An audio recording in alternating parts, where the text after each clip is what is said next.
আজকে আমি যে ঘটনাটি আপনাদের সাথে শেয়ার করব, এই ঘটনাটি একটি হসপিটাল কেন্দ্রিক ঘটনা। ঘটনাটির সময়কাল ৯১ সাল।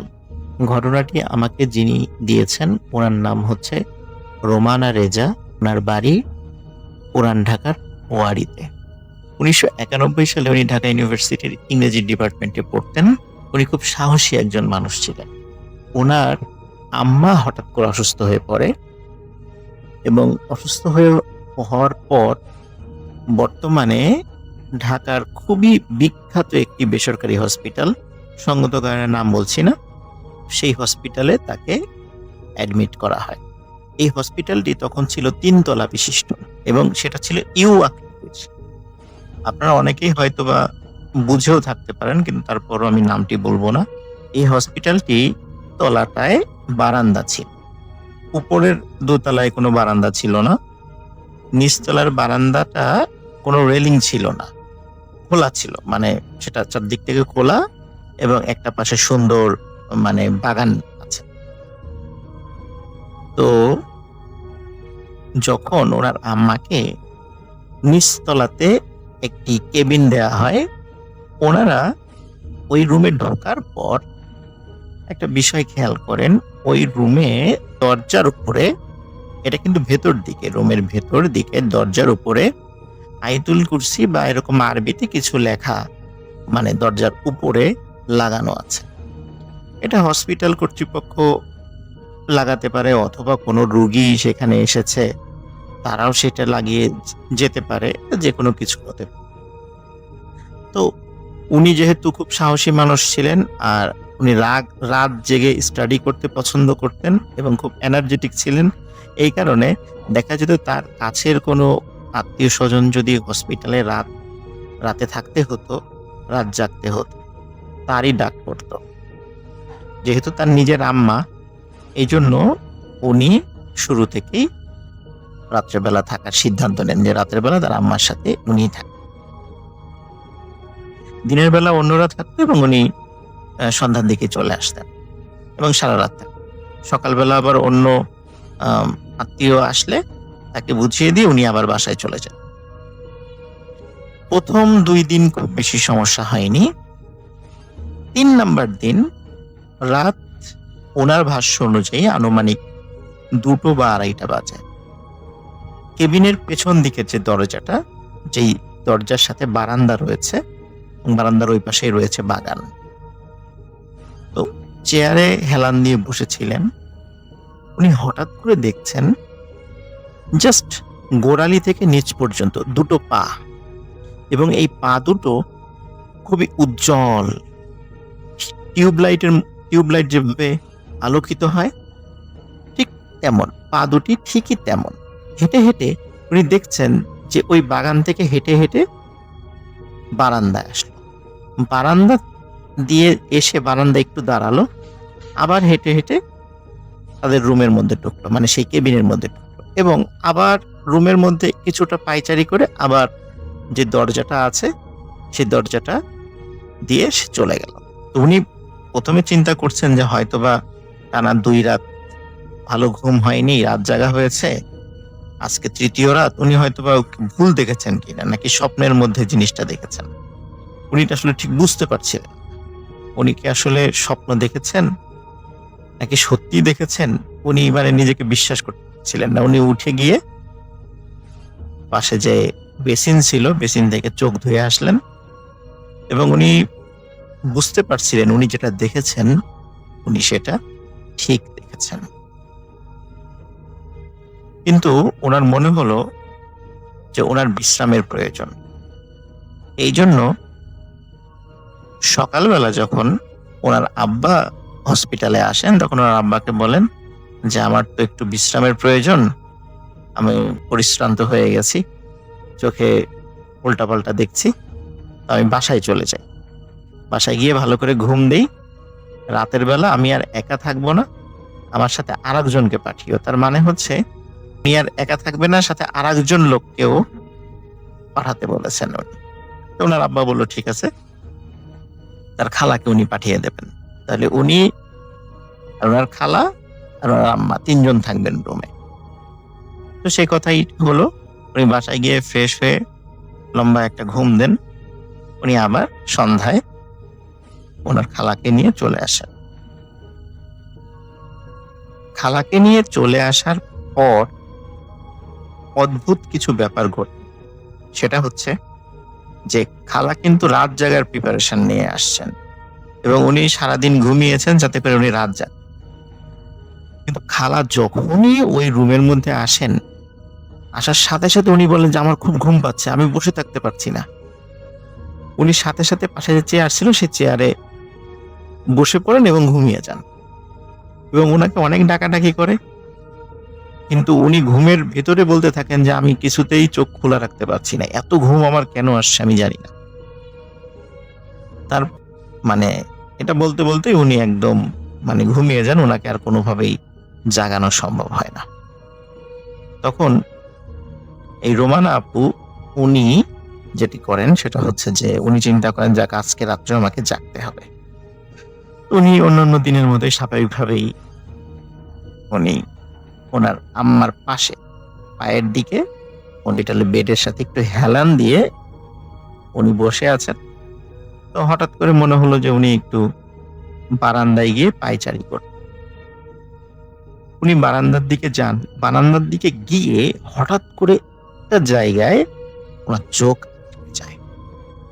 উনি দেখেন ওনাদের যে বারান্দাটা, এই বারান্দা বরাবর ঠিক অপোজিট পাশে দোতলাতে একটি রুমের লাইট জ্বালানো। আমি আগের থেকে বলে নিয়েছি দোতলাতে কোনো বারান্দা ছিল না, সেটা সরাসরি রুমের মতো, সেই রুমে কোনো বারান্দা নেই। তো উনি খেয়াল করেন ওই রুমের মধ্যে স্পষ্টভাবে দেখা যাচ্ছে যে সাদা কাপড় পরা কিছু একটা দাঁড়িয়ে আছে। উনি ভালো করে খেয়াল করেন যে সাদা কাপড় পরা যেটা দাঁড়িয়ে আছে সেটার আকৃতিটা অন্যান্য সাদা কাপড় পরা কোনো মানুষের মতো নয়। একটি লাশ যখন কবর দেওয়া হয়, এই কবর দেওয়ার সময় যখন একটি লাশকে কাফনে পেঁচানো হয়, মাথাটা যেমন বাঁধা হয়, ঠিক সেইভাবে একটি লাশ দাঁড়িয়ে আছে। লাশটি কাফনে মোড়ানো, মাথার উপরে বাঁধা। এবং আরো অদ্ভুত ব্যাপার এবং ভয়ানক ব্যাপার হচ্ছে উনি যখন একটু সাইডে সরে যান, মনে হয় লাশটাও ওনার দিকে ঘুরে যাচ্ছে। উনি যদি ডানে আসেন মনে হয় লাশটা ওনার দিকে যাচ্ছে, উনি যদি বায়ে আসেন মনে হয় লাশটা ওনার দিকে যাচ্ছে। উনি চিন্তা করেন এটা কি কোনো মানুষ ওভাবে দাঁড়িয়ে আছে নাকি দূর থেকে উনি ভুল দেখছেন, এটা আসলে উনি খুব একটা বুঝতে পারছিলেন না। এই জন্য উনি কি করেন, আবার বেসিনে গিয়ে তো হাত মুখ ধুয়ে আসেন। হাত মুখ ধুয়ে এসে দেখেন যে অদ্ভুত ব্যাপার, ওই লাশটা ওরকমই রয়েছে। তখন উনি বেশ ভয় পান। ভয় পেয়ে তাড়াতাড়ি এসে ওনার খালাকে ডাকার চেষ্টা করেন। ওনার খালাকে ডাকার চেষ্টা করেন, ওনার মাকে ডাকার চেষ্টা করেন, তাদের চোখে মুখে পানি ছিটিয়ে দেন, কিন্তু কোনোভাবেই তাদের ঘুম ভাঙানো যাচ্ছিল না। এটা কিন্তু অদ্ভুত ব্যাপার, কারণ একটা মানুষের ঘুম ভাঙানোর জন্য যত চেষ্টা করার দরকার উনি করেছেন, কিন্তু কোনোভাবেই তাদের ঘুম ভাঙানো যাচ্ছিল না। কেন এত বেশি ঘুম এসেছিল এটা আসলে উনি বুঝতে পারছিলেন না। পরবর্তীতে উনি যখন ভয়ে ভয়ে আবার দোতলার ওই জানালার দিকে তাকান, তখন দেখেন ওটার ভিতরের ওই রুমের লাইট বন্ধ হয়ে গেছে এবং ওখানে কেউ নেই। প্রথমে উনি ভাবেন যে হয়তোবা উনি ভুল দেখেছেন, কিন্তু সকালবেলা দোতলার ওই জায়গাটাতে ওই রুমের ওইখানে যান, গিয়ে দেখেন সেই রুমটা তালাবন্ধ এবং মনে হচ্ছে গত কয়েক মাসে ওই রুমে কোনো রুগী আসেনি। রুমটা বেশ ময়লা আবর্জনা রয়েছে। তখন ওইখানে একজন নার্সকে জিজ্ঞেস করেন যে গতকালকে কি এইখানে কোনো রুগী ছিল? তখন নার্স খুব অবাক হন, কেন আপনি এই প্রশ্ন করছেন কেন? তখন উনি বলেন যে গতকালকে রাত্রে আমি এইখানে একজন মানুষকে দেখেছি সাদা কাপড়। তখন নার্স খুব হেসে দেন যে ইম্পসিবল, এটা হতেই পারে না, গত কয়েক মাসে এই রুমে কোনো মানুষ ঢোকেনি। আর যেহেতু এটার বারান্দা নাই, সুতরাং এখানে তো অন্য পাশ থেকে মানুষ আসার কোনো সুযোগই নাই, আপনি ভুল দেখেছেন। উনি বলছেন, না আমি এইখানেই দেখেছি। কিন্তু নার্স বলে, আপনি এটা অসম্ভব, এখানে কোনো মানুষ গত কয়েক মাসে আসেনি এই রুমে, পরিষ্কারও করা হয়নি এবং এখানে কোনো রুগীও আসেনি, আপনি ভুল দেখেছেন। তখন ওনার মনে খটকা লাগে, তাহলে আমি রাত্রে কি দেখলাম, এটা এই কাফন পরা এটা কি দেখলাম। তো উনি আসলে নিজের মনকে বিশ্বাস করাতে পারছিলেন না। প্রথম দিন উনি যেই বডি ছাড়া পা দেখেছিলেন, এটা প্রথমে কাউকে বলেননি, কিন্তু এই ঘটনাটা ঘটার পরে উনি ওনার অন্যান্য আত্মীয় স্বজন, ওনার মা, ওনার খালা, ওনার বাবার সাথে ঘটনাটা শেয়ার করেন। ঘটনাটা শেয়ার করার পরে তারা বলেন যে, তুমি এটা ভুল দেখেছো, ওটা হয়তো অন্য কোনো মানুষও থাকতে পারে, এই বলে তারা তাকে সান্ত্বনা দেন। এর পরে কয়েকদিন কোনো ধরনের কোনো সমস্যা হয়নি, স্বাভাবিক ছিল, উনিও স্বাভাবিকভাবে ছিলেন। কিন্তু একটা অদ্ভুত ঘটনা ঘটে যায় এর ঠিক 5 থেকে 7 দিনের মাথায়। ওনাদের নিচতলায় ঠিক পাশের রুমে, নিচতলাতেই ঠিক পাশের রুমে একটি ঘটনা ঘটে। সেটা হলো, সকালবেলা খুলনা থেকে, ওনার ভাষ্য অনুযায়ী খুলনা থেকে একটি রুগী আসে, যার শরীরের ভিতরের গুরুত্বপূর্ণ অর্গানগুলো টোটালটাই নষ্ট হয়ে গিয়েছিল। তো এরকম একটি রুগী যখন সেখানে নিয়ে আসা হয়, নিয়ে আসার পরে ওই রুগীর সাথে আত্মীয় স্বজন ছিলেন, তারা খুব কান্নাকাটি করছিলেন। ওদিকে রুগীর অবস্থা সিরিয়াস হওয়ার কারণে ওই কেবিন থেকে সব লোকদেরকে বের করে দেওয়া হয়, কাউকে ভিতরে ঢুকতে দেওয়া হচ্ছিল না। এমনকি ওই রুগীর সাথে থাকা ওই রুগীর মা এবং ওই রুগীর স্ত্রীকেও রুম থেকে বের করে দেওয়া হয়, বলে যে আপনারা পরে আসবেন। এদিকে ওই সময়টা ছিল খুব ঠান্ডা, কারণ ওইটা 1991 সালে জানুয়ারি কি ফেব্রুয়ারি মাসের দিকে ঘটনা। ওই সময় খুব ঠান্ডা ছিল। ঠান্ডা থাকার কারণে এই ঘটনা কিন্তু দিনের বেলার ঘটনা বলছে। ঠান্ডা থাকার কারণে দিনের বেলা এবং সকালবেলা ছিল। তো সকালবেলা যেহেতু স্বাভাবিকভাবেই ঠান্ডা ছিল, ওই সময় শৈত্য প্রবাহও পড়েছিল। আর ওই রুগীর স্ত্রীর সাথে ওই রুগীর 7-8 বছর বয়সী একটা বাচ্চাও ছিল, এবং বাচ্চার নাম ছিল হচ্ছে জনি। রোমানা আপু আমাকে বলেছেন ওই বাচ্চার নামও তার মনে আছে, বাচ্চার নাম ছিল জনি। তারা খুলনা থেকে এসেছিলেন। তো রোমানা আপুর আম্মা বললেন যে, ওরা তো বাইরে কষ্ট পাচ্ছে ঠান্ডার মধ্যে, তাহলে আমাদের রুমে বসতে বলো। তো রোমানা আপু তাদেরকে ডাক দিলেন এবং ডেকে বললেন, আপনারা আমাদের রুমে বসেন, ডাক্তার বললে তখন আবার আপনার হাজবেন্ডের রুমে, আপনার ছেলের রুমে যান। যেহেতু ওনার ওয়াইফ এবং মা এবং বাচ্চা, এই 3 জনকে তখন ওনার বাইরে দাঁড়িয়ে ছিল দেখে তাদেরকে ওনাদের রুমে নিয়ে আসেন, একদম ওনাদের পাশের রুমের ঘটনা আর কি। ওনারা বসে আছেন, কথা বলছেন যে কি হয়েছে না হয়েছে এইগুলো শেয়ার করছিলেন। হঠাৎ করে রোমানা আপু দেখতে পেলেন যে ওনাদের যে রুমের পশ্চিম দিকের যে দেয়ালটা, পশ্চিম দিকের দেয়ালের ওই পাশটাতেই হচ্ছে ওই রোগীটার আছে। তো পশ্চিম দিকের দেয়ালে একদম রুফ বা ছাদের ভেতর, ছাদে হঠাৎ একটা জিনিস ওনারা দেখতে পান। রোমানা দেখেন যে একটি কালো মেঘের মতো, ঘন মেঘের মতো, আমরা যেমন আকাশে যেরকম মেঘ দেখি, এরকম মেঘের মতো একটা জিনিস দেয়াল ভেদ করে বের হলো এবং ছাদটা টাচ করে আস্তে আস্তে পূর্ব দিকে চলে যাচ্ছে। উনি অবাক হয়ে সেটা দেখছেন এবং পূর্ব দিকে গিয়ে মনে হলো যে একটু দাঁড়ালো মেঘটা, বুঝলো, তারপর আবার পূর্ব দিকে দেয়ালের সাথে আস্তে করে মিলিয়ে গেল। তখন রোমানা আপুর আম্মু তাকে বলেন যে, রোমানা, আমি যেটা দেখেছি, তুমিও কি সেটা দেখেছো? বলে, হ্যাঁ মা, আমিও তো সেটাই দেখেছি। যখনই দেয়ালটা ভেদ করে চলে গেছে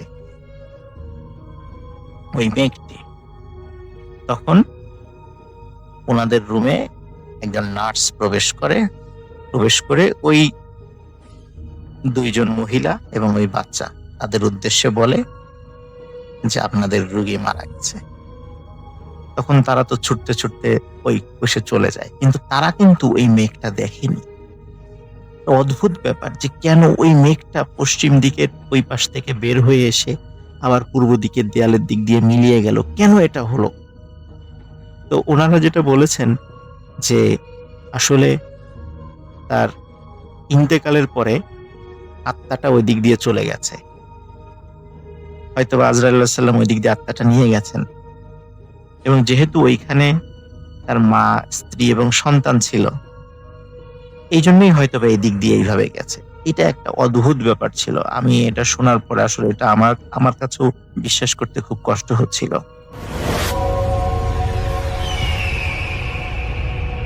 আমার নাম আনিসুল হক রাজীব। আমি 2010 সালে এইচএসসি পরীক্ষা দিয়ে ভাবলাম আর পড়ালেখা করব না। আমি পড়াশোনায় তেমন একটা ভালো ছিলাম না, বলতে পারেন দুর্বল ছিলাম। এছাড়াও আমার পড়ালেখার প্রতি উদাসীনতা এবং দারিদ্রতার কারণে আমি আর পড়াশোনা করব না বলে ঠিক করলাম। বাবা মা অনেক জোর করলো অন্তত পড়াশোনাটা চালিয়ে যেতে, কিন্তু আমি আমার সিদ্ধান্তে ছিলাম অটল। তাই আমি অনেক খোঁজাখুঁজি করলাম একটা কাজের জন্য, কিন্তু আমি কোনো কাজ খুঁজে পাচ্ছিলাম না। আমার এই অবস্থার কথা শুনে একদিন আমার বড় মামা আমাকে ফোন দিয়ে বলে, রাজীব তুই নওগাঁতে চলে আয়, তোর জন্য একটা চাকরি পেয়েছি। নওগাঁ জেলাতে। আমি মামার কথা মতো নওগাঁ চলে গেলাম।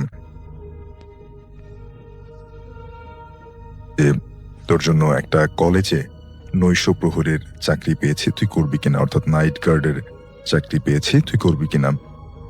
আমি বললাম, মামা এই চাকরি আমি করতে চাই না। মামা তখন বলল যে বেতন কিন্তু ভালো পাবি। এই কথা শুনে আমি রাজি হয়ে যাই এবং তার পরদিন থেকেই কাজ শুরু করি। তো ভাইয়া, নাইট গার্ডের কাজ মানেই বুঝতে পারছেন সারা রাত জেগে থাকতে হবে। আমার সাথে আরো 2 জন নাইট গার্ড কাজ করত, ওরা আমার বয়সে বড় ছিল। ভাইয়া, আমি একটা কথা আগেই বলে রাখি, কলেজটা অনেক বড় থাকায় 3 জন 3 জায়গায় পাহারা দিতাম। মানে কলেজটা অনেক বড় একটা জায়গা জুড়ে বেষ্টিত। যাই হোক, আমার দায়িত্ব পড়ল কলেজের পেছনে। ভাইয়া, তখন ওই 2 জন আমাকে বলে যে তুই যেহেতু কলেজের পিছনে পাহারা দিবি, তুই একটু সাবধানে পাহারা দিস। আমি তখন তাদেরকে জিজ্ঞাসা করলাম যে কেন, পেছনে কি সমস্যা? তারা আমাকে বলল, শুনেছি রাতে কলেজের পেছনে ভূত প্রেত চলাচল করে এবং মাঝে মাঝে নাকি কান্নার আওয়াজ শোনা যায়। আমি এই কথা শুনে হেসে উড়িয়ে দিলাম। আমি তাদের 2 জনকেই বললাম, ভাই এসব ভূত প্রেত বাস্তব নাকি, এগুলো সব কাল্পনিক, আমি এসব ভূত প্রেতে বিশ্বাস করি না। যাই হোক ভাইয়া, কলেজের পেছন সাইডে ছিল অনেক বড় জায়গা এবং অনেক বছরের পুরনো একটা আম গাছ। যতদূর আমি শুনেছিলাম আম গাছটার বয়স আনুমানিক 50 বছর। সেটা যাই হোক, আমি প্রায় 12 দিন ডিউটি করলাম, কিন্তু কোনো সমস্যা হলো না। কিন্তু একদিন রাতে আমার সাথে যা ঘটলো, আমি সেটা কখনো কোনোদিনও ভুলতে পারবো না। একদিন রাতে আমি ডিউটি করছিলাম, কিছুক্ষণ পর একটা সিগারেট জ্বালিয়ে টান দেওয়া শুরু করলাম এবং পাহারা দিতে লাগলাম। তখন রাত প্রায় 12টা বাজে। ভাই, আমার সিগারেট প্রায় শেষের দিকে, ঠিক তখন হঠাৎ আমি একটা কান্নার আওয়াজ শুনলাম, কণ্ঠের। আমি তখন ভাবলাম যে এত রাতে একটা মেয়ে এখানে কান্না করবে, এটা কিভাবে সম্ভব? আমি এটাকে মনের ভুল ভেবে পাহারা চালিয়ে গেলাম, কিন্তু সেই কান্নার আওয়াজ যেন থামছি না। আমি তখন শুনলাম কান্নার আওয়াজটা আরো জোরে শোনা যাচ্ছে ক্রমশ। কান্নার আওয়াজটা খুবই করুণ, একটা মেয়ে ফুপিয়ে ফুপিয়ে কাঁদলে যেমন শোনা যায়। এবার আমি সত্যি ভীষণ ভয় পেয়ে যাই। আমি খুব সাহসী থাকা সত্ত্বেও অনেক ভয় পেয়ে যাই। আমি তখন দৌড় দেওয়ার চেষ্টা করি, কিন্তু এ কি! আমি আমার পা নড়াতে পারছিলাম না। আমি অনেক চেষ্টা করলাম দৌড় দেওয়ার, কিন্তু আমার চেষ্টা ছিল একদম বৃথা। আমি তখন হঠাৎ করে শুনলাম সেই আম গাছটা থেকে একটা বিকট আওয়াজ আসলো। আমি তখন প্রচন্ড ভয়ে পেছনে তাকিয়ে যা দেখলাম, সেটা দেখে আমার নিচ থেকে যেন মাটি সরে গেল। চাঁদের হালকা আলোতে একটা সাদা কাপড় পরিহিত মেয়ে সেই আম গাছের একটা ডালে গলায় ফাঁস দেওয়া অবস্থায় ঝুলে আছে। সেই মেয়েটার একটা বীভৎস চেহারা এবং চোখ দুটি ছিল একদম লাল। এই দৃশ্য আমার কাছে যেন স্বপ্নের মতো মনে হচ্ছিল। আমি তখন আর নিজেকে ধরে রাখতে পারিনি। আমি সেখানেই একটা চিৎকার দিয়ে অজ্ঞান হয়ে পড়ে যাই। কিছুক্ষণ পর আমার জ্ঞান ফিরলে আমি দেখতে পাই আমার পাশে কিছু মানুষ দাঁড়িয়ে আছে, সাথে সেই দুইজন নাইট গার্ডও ছিল যারা আমাকে সাবধান করেছিল। এরপর তারা আমার কাছে ঘটনাটা জানতে চাইলে আমি সবকিছু খুলে বলি। আমার ঘটনা শুনে সবাই আমাকে বলল, প্রায় 4 বছর আগে, অর্থাৎ সেই সময় থেকে 4 বছর আগে 2006 সালে এই আম গাছের এই কলেজেই এক ছাত্রী গলায় দড়ি দিয়ে আত্মহত্যা করেছিল। আত্মহত্যার কোনো কারণ কেউ জানে না। সেটাই সবাই সচরাচর যা ধারণা করে সেটাই ধারণা করেছিল যে হয়তো কোনো ছেলের জন্য ওই মেয়েটা আত্মহত্যা করেছিল। যাই হোক, আমি এই কথা শুনে ওই দুইজন নাইট গার্ডকে জিজ্ঞাসা করলাম যে আপনারা দুইজন সব জানা সত্ত্বেও আমাকে কিছু বলেননি কেন? তোমার কথা তোকে বললে তুই ভয় পেয়ে যেতি, এর কারণে আমরা দুজন শুধুমাত্র সাবধান করেছিলাম। ভাইয়া, এই ঘটনার পরে আমি নাইট গার্ডের চাকরিটা করিনি। তারপরের দিন আমি আমার গ্রামে ফেরত চলে আসি।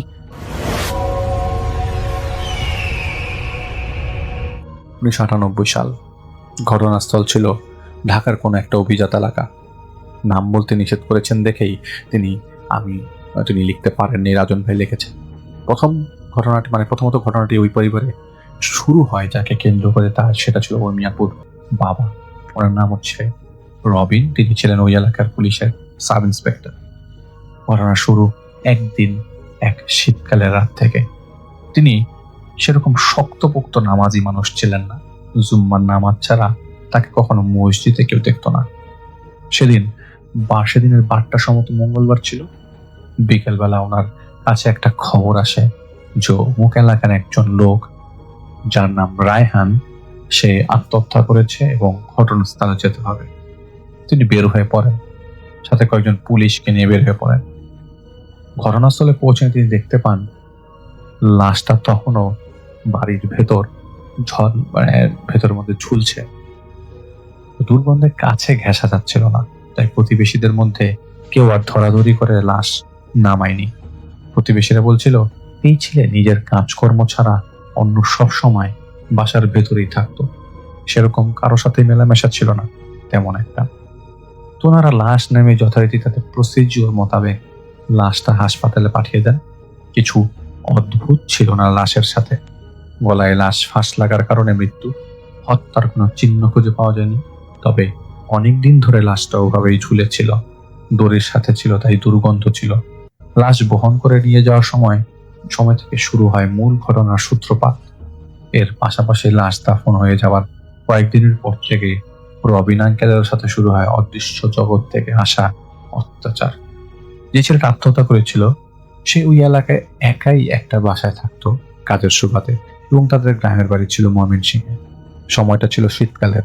তো রায়হানের বাড়িতে তার মারা যাবার খবর পাঠানো হয়, কিন্তু বাড়ি থেকে খবর পেয়েও ময়মনসিংহ থেকে কেউ লাশ নিতে আসেনি, কারণ তার কেউ ছিল না। শুধুমাত্র একজন বৃদ্ধ মা ছিল, সে বাসায় থাকতো, এবং এই মা ছাড়া কেউ ছিল না। লাশ বাড়িতে পাঠানোর ব্যবস্থা করা হয় মাগরিবের পর। কিন্তু একটা অদ্ভুত ব্যাপার ঘটে যায় লাশ বহনকারী গাড়ির ড্রাইভারের সাথে।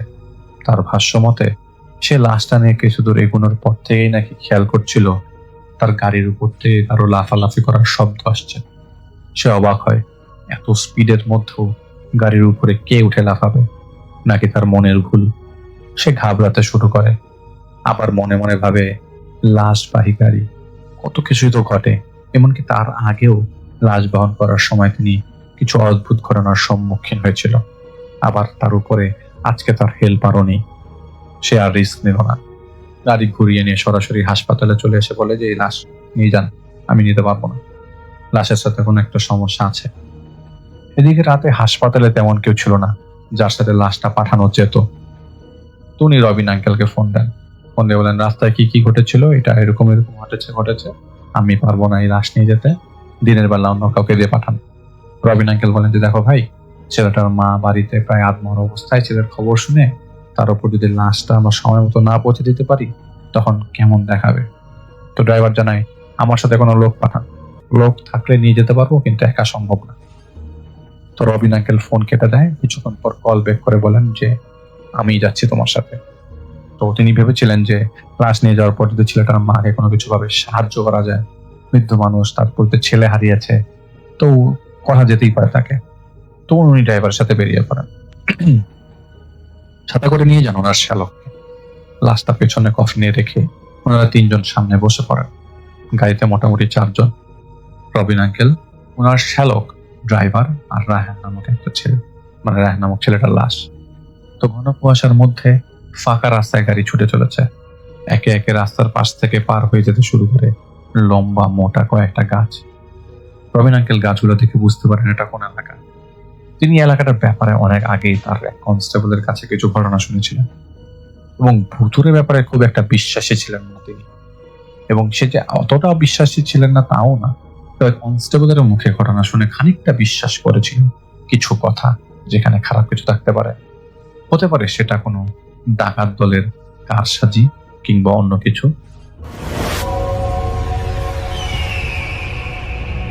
আসসালামু আলাইকুম রাসেল ভাই, আশা করছি আপনি ভালো আছেন। আমি জানি আপনি সব সময় ভালো দলেই আছেন। তো রাসেল ভাই, আমি শাকিল আহমেদ। আজকে আপনাকে একটা ঘটনা পাঠাচ্ছি লালমনিরহাট জেলার খুবই প্রত্যন্ত একটি গ্রাম থেকে। তো রাসেল ভাই, আজকে আমি এমন একটি ঘটনা শেয়ার করতে চাই যেটা কয়েক বছর আগে আমার এক আত্মীয়র সঙ্গে ঘটেছিল। তিনি যখন একটা আমাদের জেলার হাসপাতালের নার্স হিসেবে কর্মরত ছিলেন, ঘটনাটি তখনই ঘটেছিল।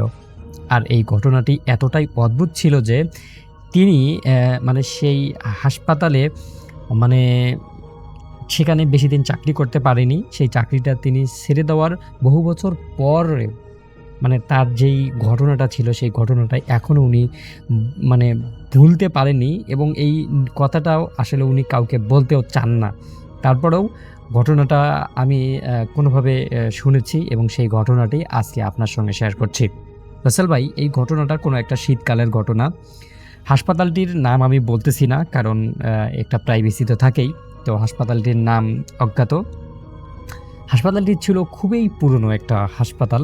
বহু বছর আগে নির্মিত হওয়া ভবনগুলোর কিছু কিছু অংশে ফাটলও ধরেছিল, আবার কিছু কিছু অংশে এমন ছাত্রাক ধরেছিল যেন মনে হচ্ছিল যেন প্রাচীনকালের কোনো একটা মানে দালান কোঠা আর কি এরকম।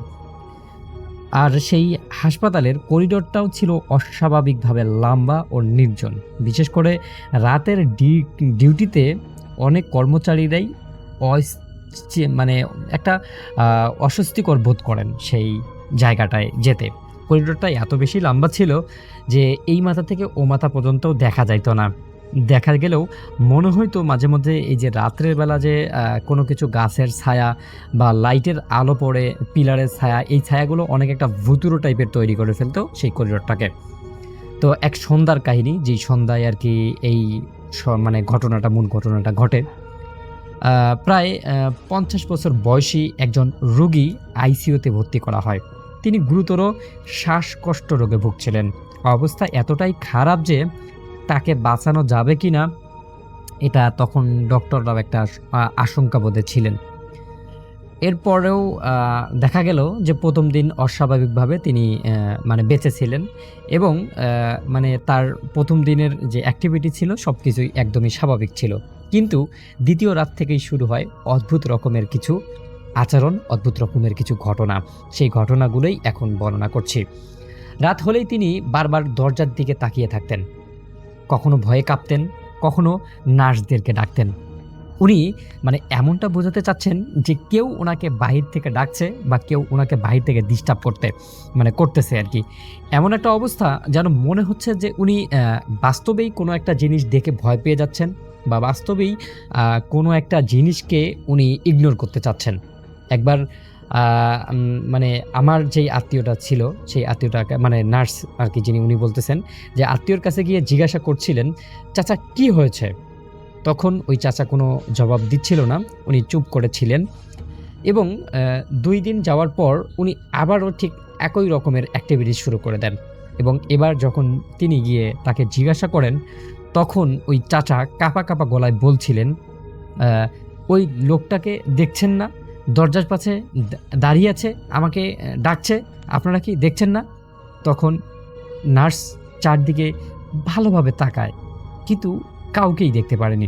তিনি ভাবছিলেন রোগীর হয়তো ওষুধের প্রভাবে ব্রিম রোগ ধরেছে বা উনি হয়তো মানে ভয়ে হাসপাতালের আশেপাশে কাউকে দেখতে পাচ্ছেন বা এই টাইপের কিছু। কিন্তু বিষয়টা সেখানেই শেষ হয়নি। পরের রাতে রোগী আবার ওই একই কথা বলতে শুরু করে, একই রকমের বর্ণনা দিতে থাকে, একই রকমের ঘটনার পুনরাবৃত্তি ঘটে। এবার তিনি আরও বিস্তারিত বর্ণনা দেন। তিনি বলেন, মানে আমি যাকে দেখি লোকটার মুখ একদমই দেখা যায় না। মাথা থেকে কাপড় পর্যন্ত একদমই সাদা কাপড় দিয়ে ঢাকা, আর সে শুধু দাঁড়িয়ে থাকে আর আমার দিকে ফ্যাল করে তাকিয়ে থাকে। আমি তার কখনো মুখ দেখিনি বা তার ফেস আমি কখনোই দেখিনি। কিন্তু কোনো সে কথা বলে না, মাঝে মধ্যে হাত দিয়ে ইশারা করে। রোগীর কথাগুলো শুনে অন্যরাও বিষয়টি জানতে পারে, ডাক্তাররাও বিষয়টি জানতে পারে, কিন্তু কেউ তেমনভাবে গুরুত্ব একদমই দিচ্ছিল না। কিন্তু চতুর্থ দিন রাত্রে একটা অদ্ভুত রকমের ঘটনা ঘটে। এই ঘটনাটা নার্সের জীবনটাকেই চেঞ্জ করে ফেলতে শুরু করে। তিনি রাত প্রায় ২:৩০টার দিকে আইসিইউর একটা মনিটর বন্ধ হয়ে যাওয়া দেখেন যে মনিটরটা একদমই কোনো কাজ করতেছে না বা কোনো কিছুই তার কোনো সিগন্যাল সে পাচ্ছে না। এরপর দেখে আরেকটা, তারপর আরও একটা। এর কয়েক সেকেন্ড পর পুরো আইসিইউ যে ইউনিটটা ছিল সেই ইউনিটটাতে অস্বাভাবিকভাবে একটা নীরবতা নেমে আসে। যদিও সেখানে সব কিছুই ছিল, লাইট, বিদ্যুতের ব্যবস্থা, আইপিএসের ব্যবস্থা, জরুরি বিদ্যুৎ ব্যবস্থা সব কিছুই ছিল। তারপরেও কয়েক সেকেন্ডের জন্য পুরো আইসিইউ ইউনিটটা একদমই নিস্তব্ধ, নীরবতা, অন্ধকার হয়ে যায়। যদিও জরুরি বিদ্যুৎ ব্যবস্থার সঙ্গে সঙ্গেই চালু হয়ে যায়, তবুও উপস্থিত কর্মীরা একটু অস্বস্তি অনুভব করছিলেন। সেই সময়ে রোগীটার হঠাৎ উঠে বসে চিৎকার করে বলেন সে ভিতরে চলে এসেছে, সে আমাকে নিয়ে যেতে চায়। ডিউটিতে থাকা যেই নার্সগুলো ছিল তারা সবাই একদম ছুটে আসে, কিন্তু দেখেন যে সেখানে কোনো অস্বাভাবিক কিছুই দেখা যায়নি। কোনো কিছুই নেই, আশেপাশে কিছুই নেই, আলো অন্ধকার সব কিছুই ঠিকঠাক ছিল। মেশিনগুলো আগের মতো চালু হয়ে গেল। সবাই বুঝতে পারলো এই রোগীকে খারাপ কোনো আত্মা হয়তো বা কোনো কিছু আজ করতে পেরেছে। কিন্তু ডক্টররা তো এগুলো কখনোই বিশ্বাস করে না, ডক্টররা এগুলো কোনো কিছুই মানে না। এরপর তারা কি করে, রোগীকে শান্ত করার চেষ্টা করে এবং শান্ত করার জন্য একটা ইনজেকশনও দেওয়া হয়। কিন্তু তার চোখ মুখে এমন আতঙ্ক ছিল যেন তিনি সত্যিকারেই কিছু একটা দেখেছেন বা কোনো কিছু একটা তাকে নিয়ে যেতে চাচ্ছে বা কোনো কিছু একটা তার সঙ্গে হচ্ছে। ডাক্তাররা এতটুকু বুঝতে পারছে সেটা তার রোগের জন্য না, সেটা তার মানসিক কন্ডিশনের উপর নির্ভর করছে। এতটুকুই ডাক্তার শুধু বলে দেয়। পরদিন সকাল পর্যন্ত তিনি বেঁচে ছিলেন। তারপর হঠাৎ করেই অবস্থার অবনতি হতে শুরু করে। এরপর ডাক্তাররা বিভিন্ন ধরনের চেষ্টা শুরু করে, বিভিন্ন ধরনের ওষুধ, ইনজেকশন, বিভিন্ন রকমের পদ্ধতি তার উপর প্রয়োগ করা হয়। চিকিৎসকদের শত চেষ্টার পরেও তিনি মারা যান। কিন্তু ঘটনাটি সেখানেই শেষ হয়ে যেতে পারত। ঠিক 1 সপ্তাহ পর একই বেডে আর একজন রোগী ভর্তি হন। তিনি ছিলেন একজন অবসরপ্রাপ্ত শিক্ষক। সব কিছুই স্বাভাবিক ছিল এবং তিনি যখন প্রথম দিন এসে ভর্তি হলেন, তার পালস, তার স্বাভাবিক যেই কর্মগুলো ছিল সব কিছুই ঠিকঠাক ছিল। শুধুমাত্র নিবিড় পর্যবেক্ষণের জন্য তাকে আইসিইউতে ভর্তি করা হয়েছে। কিন্তু ভর্তি হওয়ার 3 দিন পর গভীর রাতে তিনিও নার্সদের ডাকা শুরু করতেন। তিনি বললেন, দরজার সামনে একজন দাঁড়িয়ে আছে, তাকে সরান, তাকে এখান থেকে সরান, সে আমাকে ডিস্টার্ব করছে। কথাটা শুনে উপস্থিত একজন নার্সের শরীর একদমই ঠান্ডা হয়ে যায়, কারণ তিনি জানতেন যে এর আগের যে রোগীটা ছিল সেই রোগীও ঠিক একই কথা বলছিলেন। এবার কর্মচারীদের মধ্যে ফিসফাস শুরু হয়ে যায়।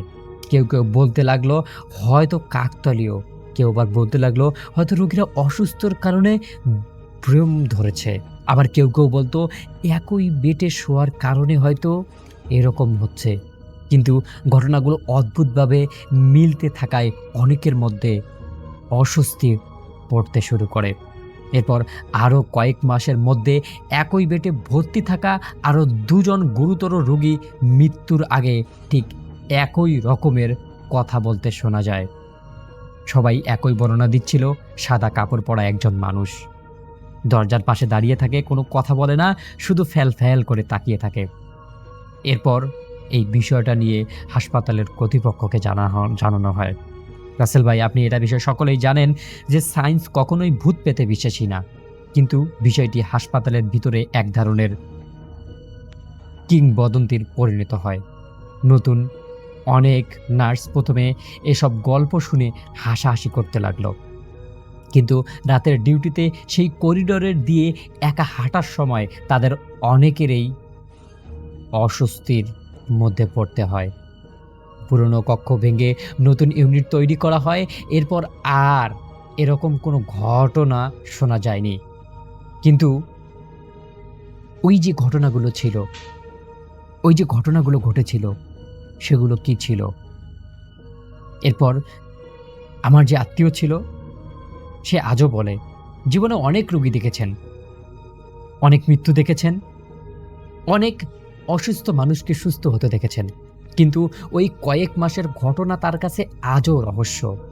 তিনি কখনো দাবি করেননি যে সেখানে সত্যিই কোনো অপ্রকৃত কিছু ছিল, তবে একটা কথা তিনি সব সময় বলতেন, সব রোগী যদি আলাদা আলাদা সময়ে একই একই জিনিস দেখে থাকে তাহলে হয়তো এমন কিছু ছিল না, কিন্তু যা আমরা দেখতে পাইনি তারা দেখতে পেয়েছিল।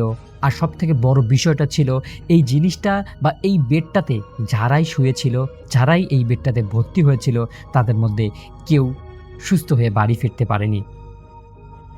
তাদের মধ্যে কেউই এই কথাটি বলেনি যে সে সেখানে শুয়ে ওই দরজার সামনে কোনো কিছু দেখতে পারেনি। ঘটনাটি সত্যিই রহস্য ছিল নাকি শুধু কাকতালীয়, সেটা উত্তর হয়তো আজও কেউ দিতে পারবে না বা আজও কারো জানা নেই। যারা শুনছেন, যারা আজকের এই ঘটনাটি শুনছেন, তাদের মধ্যে যদি কেউ এই ঘটনাটার সত্যতা বা এই ঘটনাটার মূল কোনো ব্যাখ্যা দিতে পারেন, আমি অনুরোধ করব অবশ্যই আপনার ব্যাখ্যাটি উপস্থাপন করবেন। আমার নাম রাকিব খান, আমার বাড়ি গাজীপুরের জয়দেবপুরে। আমি বঙ্গবন্ধু শেখ মুজিবুর রহমান কৃষি বিশ্ববিদ্যালয়ে পড়াশোনা করছি। আমার বিশ্ববিদ্যালয় থেকে বাড়ি খুব কাছেই, বাড়ি থেকেই নিয়মিত যাতায়াত করি সবসময়। তবে মাঝে মধ্যে আম্মু বাড়িতে না থাকলে ছোট ভাই আর এক নানিকে আমি বলে রাতের বেলা বন্ধুদের সাথে হলে আড্ডা দেওয়ার জন্য চলে যেতাম, অর্থাৎ ভার্সিটির হলে আড্ডা দেওয়ার জন্য চলে যেতাম। রাতভর আড্ডা দিয়ে পরের দিন বিকেলবেলা বাড়িতে ফিরতাম।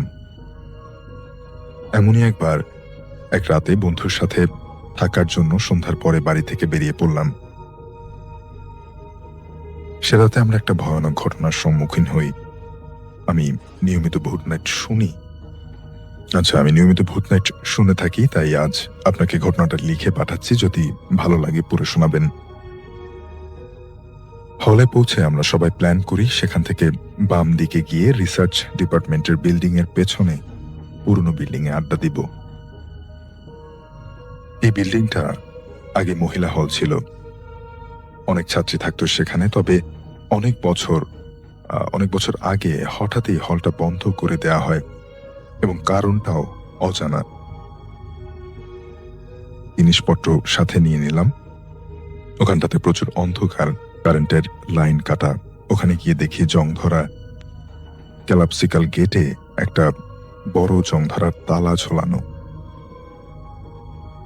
একটা ইট দিয়ে দুটো বাড়ি দিতেই ভেঙে গেল সেটা। তারপর গেট খুলে ভেতরে ঢুকে পড়লাম আমরা 4 জন। 3 তলা একটা ভাঙাচোরা বিল্ডিং। 3 তলায় পশ্চিম কোণার ঘরটা মোটামুটি থাকার মতো। ঝাড়পোছ করে ঘরটাকে পরিষ্কার করে মাদুর পেতে বসে পড়লাম। তারপর সাথে আনা বিরিয়ানির প্যাকেটগুলো খুলে খেয়ে নিলাম। খাওয়া শেষ করে যখন কোকের বোতল খুলছি, ঠিক তখন আচমকা একটা জোরালো বাতাসে ঘরের জানালাগুলো শব্দ করে নড়ে উঠল। আর সেই সাথে ঘরের মধ্যে একটা কটু গন্ধ ছড়িয়ে পড়ল। জ্বলতে থাকা হারিকেনটা টপ করে নিভে গেল। ঘরটা তখন পুরোপুরি অন্ধকারে ডুবে গেল হঠাৎ করেই। আমরা মোবাইলের ফ্ল্যাশলাইট অন করতেই কারো দম বন্ধ হয়ে গেলে যে নিঃশ্বাস নেবার সময় যেমন ছটফট করে, আমাদের মনে হলো কেউ যেন ঠিক তেমন ভাবে ছটফট করছে। আমরা এদিক ওদিক মোবাইলের আলো ফেলে খুঁজে কোথাও কাউকে দেখতে পেলাম না। অথচ আমরা 4 জনই সেই কাতর স্বর শুনতে পাচ্ছি। অর্থাৎ হঠাৎ করে একটা বাতাস আসার পরে তারা সেই পুরনো হলে তাদের যে হারিকেনটা ছিল সেটা নিভে গেল এবং সে অন্ধকারের মধ্যে তারা কোনো একটা মানুষ দম বন্ধ হয়ে গেলে যেমন একটা ছটফট করে তেমন একটা বুঝতে পারছিল, কিন্তু আশেপাশে আসলে ফ্ল্যাশলাইট জ্বালিয়ে কাউকে দেখতে পাচ্ছিল না। হঠাৎ আমার পিঠে কিছু একটা স্পর্শ পেতেই পেছনে ঘুরে তাকিয়ে দেখি সেখানে কেউ নেই। আর তারপরে উপরের সিলিং এর দিকে আলোটা ধরতেই দেখলাম সিলিং এর সাথে গলায় ওড়না পেঁচিয়ে একটা মেয়ে জিব্বা বের করে মরে ঝুলে রয়েছে। এই দেখে আমরা পড়িমড়ি করে দৌড় দিয়ে ঘর থেকে বেরিয়ে সোজা ভার্সিটির মেইন গেটে পৌঁছলাম। সেদিন সারা রাত আমরা চায়ের দোকানে বসে কাটিয়েছিলাম। পরদিন অনেক খোঁজ খবর নিয়ে ভার্সিটির এক মুরব্বী স্টাফের সাথে দেখা করি।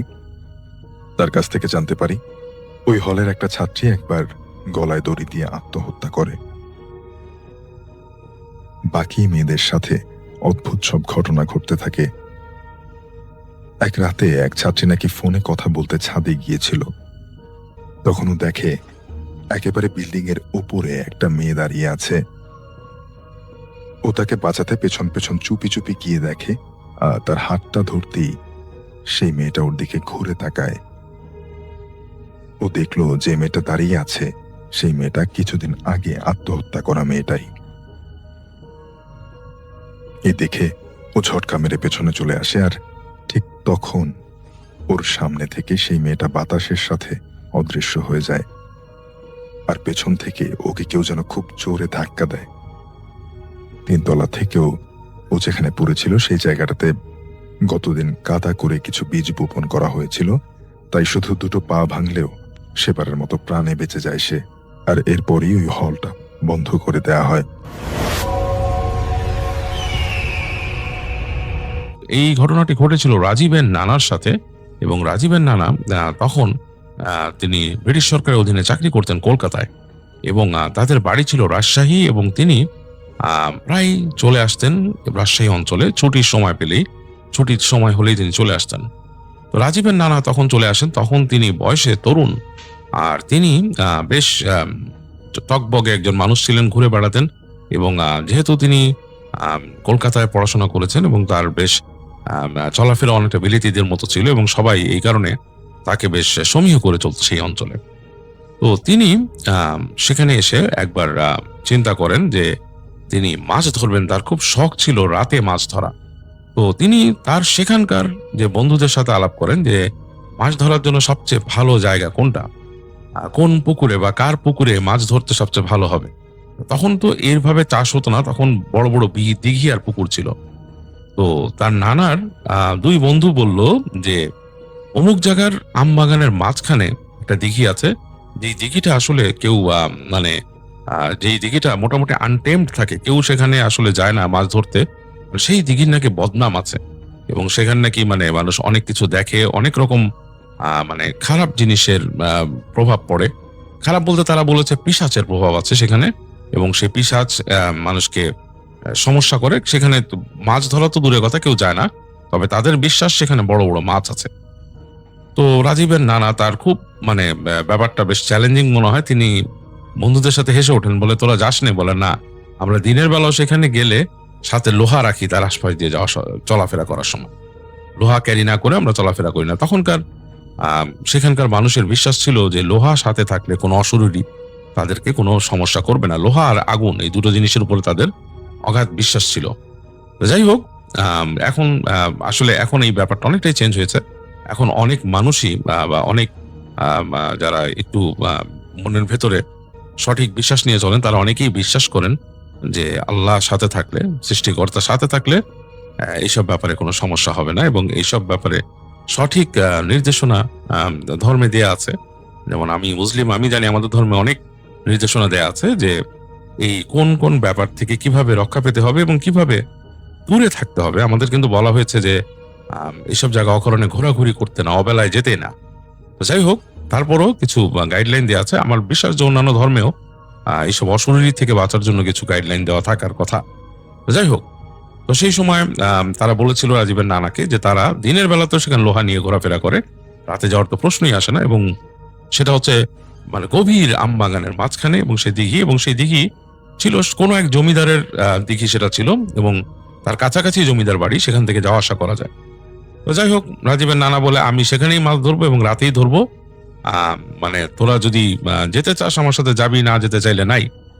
তো রাজীবের নানার এক বন্ধু সে সেখানে রাজি হয়, তার নাম ছিল প্রজেশ, এবং প্রজেশ রাজি হয় রাজীবের নানার সাথে যাওয়ার জন্য। তিনি বলেন যে আমি যাব তোর সাথে। তো তখনকার সময় তো আসলে মানে আজ থেকে 20-25 বছর আগেই বা 30 বছর আগে গ্রামে সন্ধ্যার পরই রাত হয়ে যেত। আর সেই সময় তো আসলে সন্ধ্যার পর মানে বিশাল ব্যাপার স্যাপার, আর সেই সময় মাছ ধরবে। তো রাজীবের নানা খুব অ্যাডভেঞ্চার প্রিয় মানুষ, তিনি কলকাতাতেও মাছ শিকার করতেন, তার এটা একটা শখের ব্যাপার ছিল। তো তিনি যেটা করেন, তিনি তিনি চাকরি করতেন টাকশালে, কলকাতাতে টাকশালে চাকরি করতেন, এবং তার মানে বেশ একটু বিলেতি কায়দা চলাফেরা ছিল। তো রাজীবের নানা যেটা করেন, তিনি ঠিক সন্ধ্যার পরে তার তার নিজস্ব তৈরি করা বড়শি এবং তার সাথে যে তার লণ্ঠন এবং মাছ ধরার যে সরঞ্জাম, যে মাছকে খাওয়ানোর জন্য যেগুলো দেওয়া হয়, সেই সব জিনিস নিয়ে, এখন যেটাকে বেইট বলে, তখন হয়তো আদার বলতো, এগুলো নিয়ে তিনি রওনা দেন। এবং তিনি তখন হাঁটতে হাঁটতে চলে যান তার সেই বন্ধু প্রজেশের বাড়ি, এবং প্রজেশকে ডাকেন তিনি। তো প্রজেশের বাসা থেকে অনেক মানে শোরগোল শোনা যায়, এবং বোঝা যাচ্ছে যে প্রজেশের বাবা তাকে বেরোতে দেবে না। এবং প্রজেশ এক পর্যায়ে তাকে এসে তাদের বারান্দার পাশ থেকে বেরিয়ে এসে বলে যে বন্ধু, আমাকে তো বেরোতে দিচ্ছে না, তো তুমি পারলে তুমি যাও, তবে আমি তোমাকে একটা অনুরোধ করি যে তুমি না যাও, সেটাই ভালো হবে। তো রাজীবের নানা এই কথাগুলো আসলে গায়ে মাখেন না, এবং তিনি রওনা দেন সেখান থেকে। এবং তিনি তার তো সেই বড়শি, তার লণ্ঠন সেটা নিয়ে, এবং তখনকার সময় আসলে একটা লণ্ঠন জোগাড় করা অনেক বড় ব্যাপার ছিল। এইসব ব্যাপারগুলো রাজীবের নানার কাছে ছিল হচ্ছে যে, যেহেতু তিনি কলকাতায় থাকতেন, শহরে থাকতেন, কলকাতা তখন বেশ ঝলমল একটা শহর ছিল, এবং সেখানে অনেক আধুনিক জিনিস পাওয়া যেত। এইসব জিনিস তার কাছে ছিল, এবং এটার কারণ হচ্ছে তিনি সেখান থেকে আসতেন, এবং তার যারা বন্ধু বান্ধব তারা তাকে এই কারণে খুব মূল্যায়ন করত। তো রাজীবের নানার একটা জিদ চড়ে যায়, তার প্রচন্ড জিদ, এবং তিনি খুব জিদি ছিলেন মানুষ। তিনি চিন্তা করেন যে আমাকে মানে আমার সাথে কেউ আসলো না, প্রজেশের বাড়ি থেকেও প্রজেশকে আসতে দিল না। তো তিনি ওই চলে যান সেই পুকুর পাড়ে, সেই বর্ণনা অনুযায়ী ঢুকে যান সেই আমবাগানে। মানে তখনকার সময় যেটা রাজীব বলেছে যে সেই আমবাগান ছিল অনেক ঘন, মানে এখন যা আছে তার থেকেও অনেক বেশি ডেন্সড একটা বাগান ছিল, এবং বড় বড় গাছ। এবং তিনি হেঁটে হেঁটে ঢুকে যান সন্ধ্যার পরে, তার লণ্ঠনটা জ্বালিয়ে নেন এবং তিনি হেঁটে ঢুকছেন। তো সেই সময় খুব একটা পাহারা দেওয়ার ব্যাপারও ছিল না, আম পাহারা দেওয়ারও খুব প্রয়োজন পড়তো না, এবং রাতের বেলা নাকি মানুষ অনেকেই অনেক ভয় পেত, সেখানে চলাফেরাই করতেন। তো তিনি ঢুকে যাচ্ছেন তার লণ্ঠন নিয়ে, দুই পাশে আম গাছ শুরু হয়ে গেছে, বাগান শুরু হয়ে গেছে, ডেন্সড একটা বাগান। হেঁটে হেঁটে ঢুকছেন, এবং তিনি কিছু দূর যাওয়ার পর এক জায়গায় যে তিনি চৌকি দেখলেন, যেই চৌকিতে আমবাগানের যে দেখাশোনা করতো সেই লোকটা থাকে দিনের বেলা। তো রাতের বেলা তিনি দেখলেন সেই চৌকি খালি, মানে একটা ছাউনির মতো দেয়া আছে, মাঝখানে চারপাশে কুটির মতো ছাউনি, দিনের বেলা কেউ থাকে, এখন কেউ নেই। তো তিনি কিছুক্ষণ দেখে তো বুঝলেন যে কখনো যদি মানে ক্লান্ত হয়ে যায়, রাতে ফিরতে সময় হয়তো এখানে আসতে পারবো। তো তিনি আবার হেঁটে ঢুকতে থাকেন।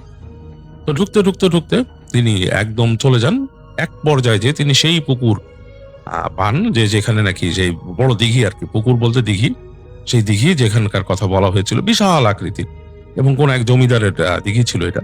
এটা কোনো কারণে মানুষ ভয় পায়। তিনি প্রদেশ আর রাজীবের নানা ধারণা করে নিয়েছে যে এই ব্যাপারগুলো আসলে মানুষের ভেতরে একটা মিথের মতো হয়ে গেছে।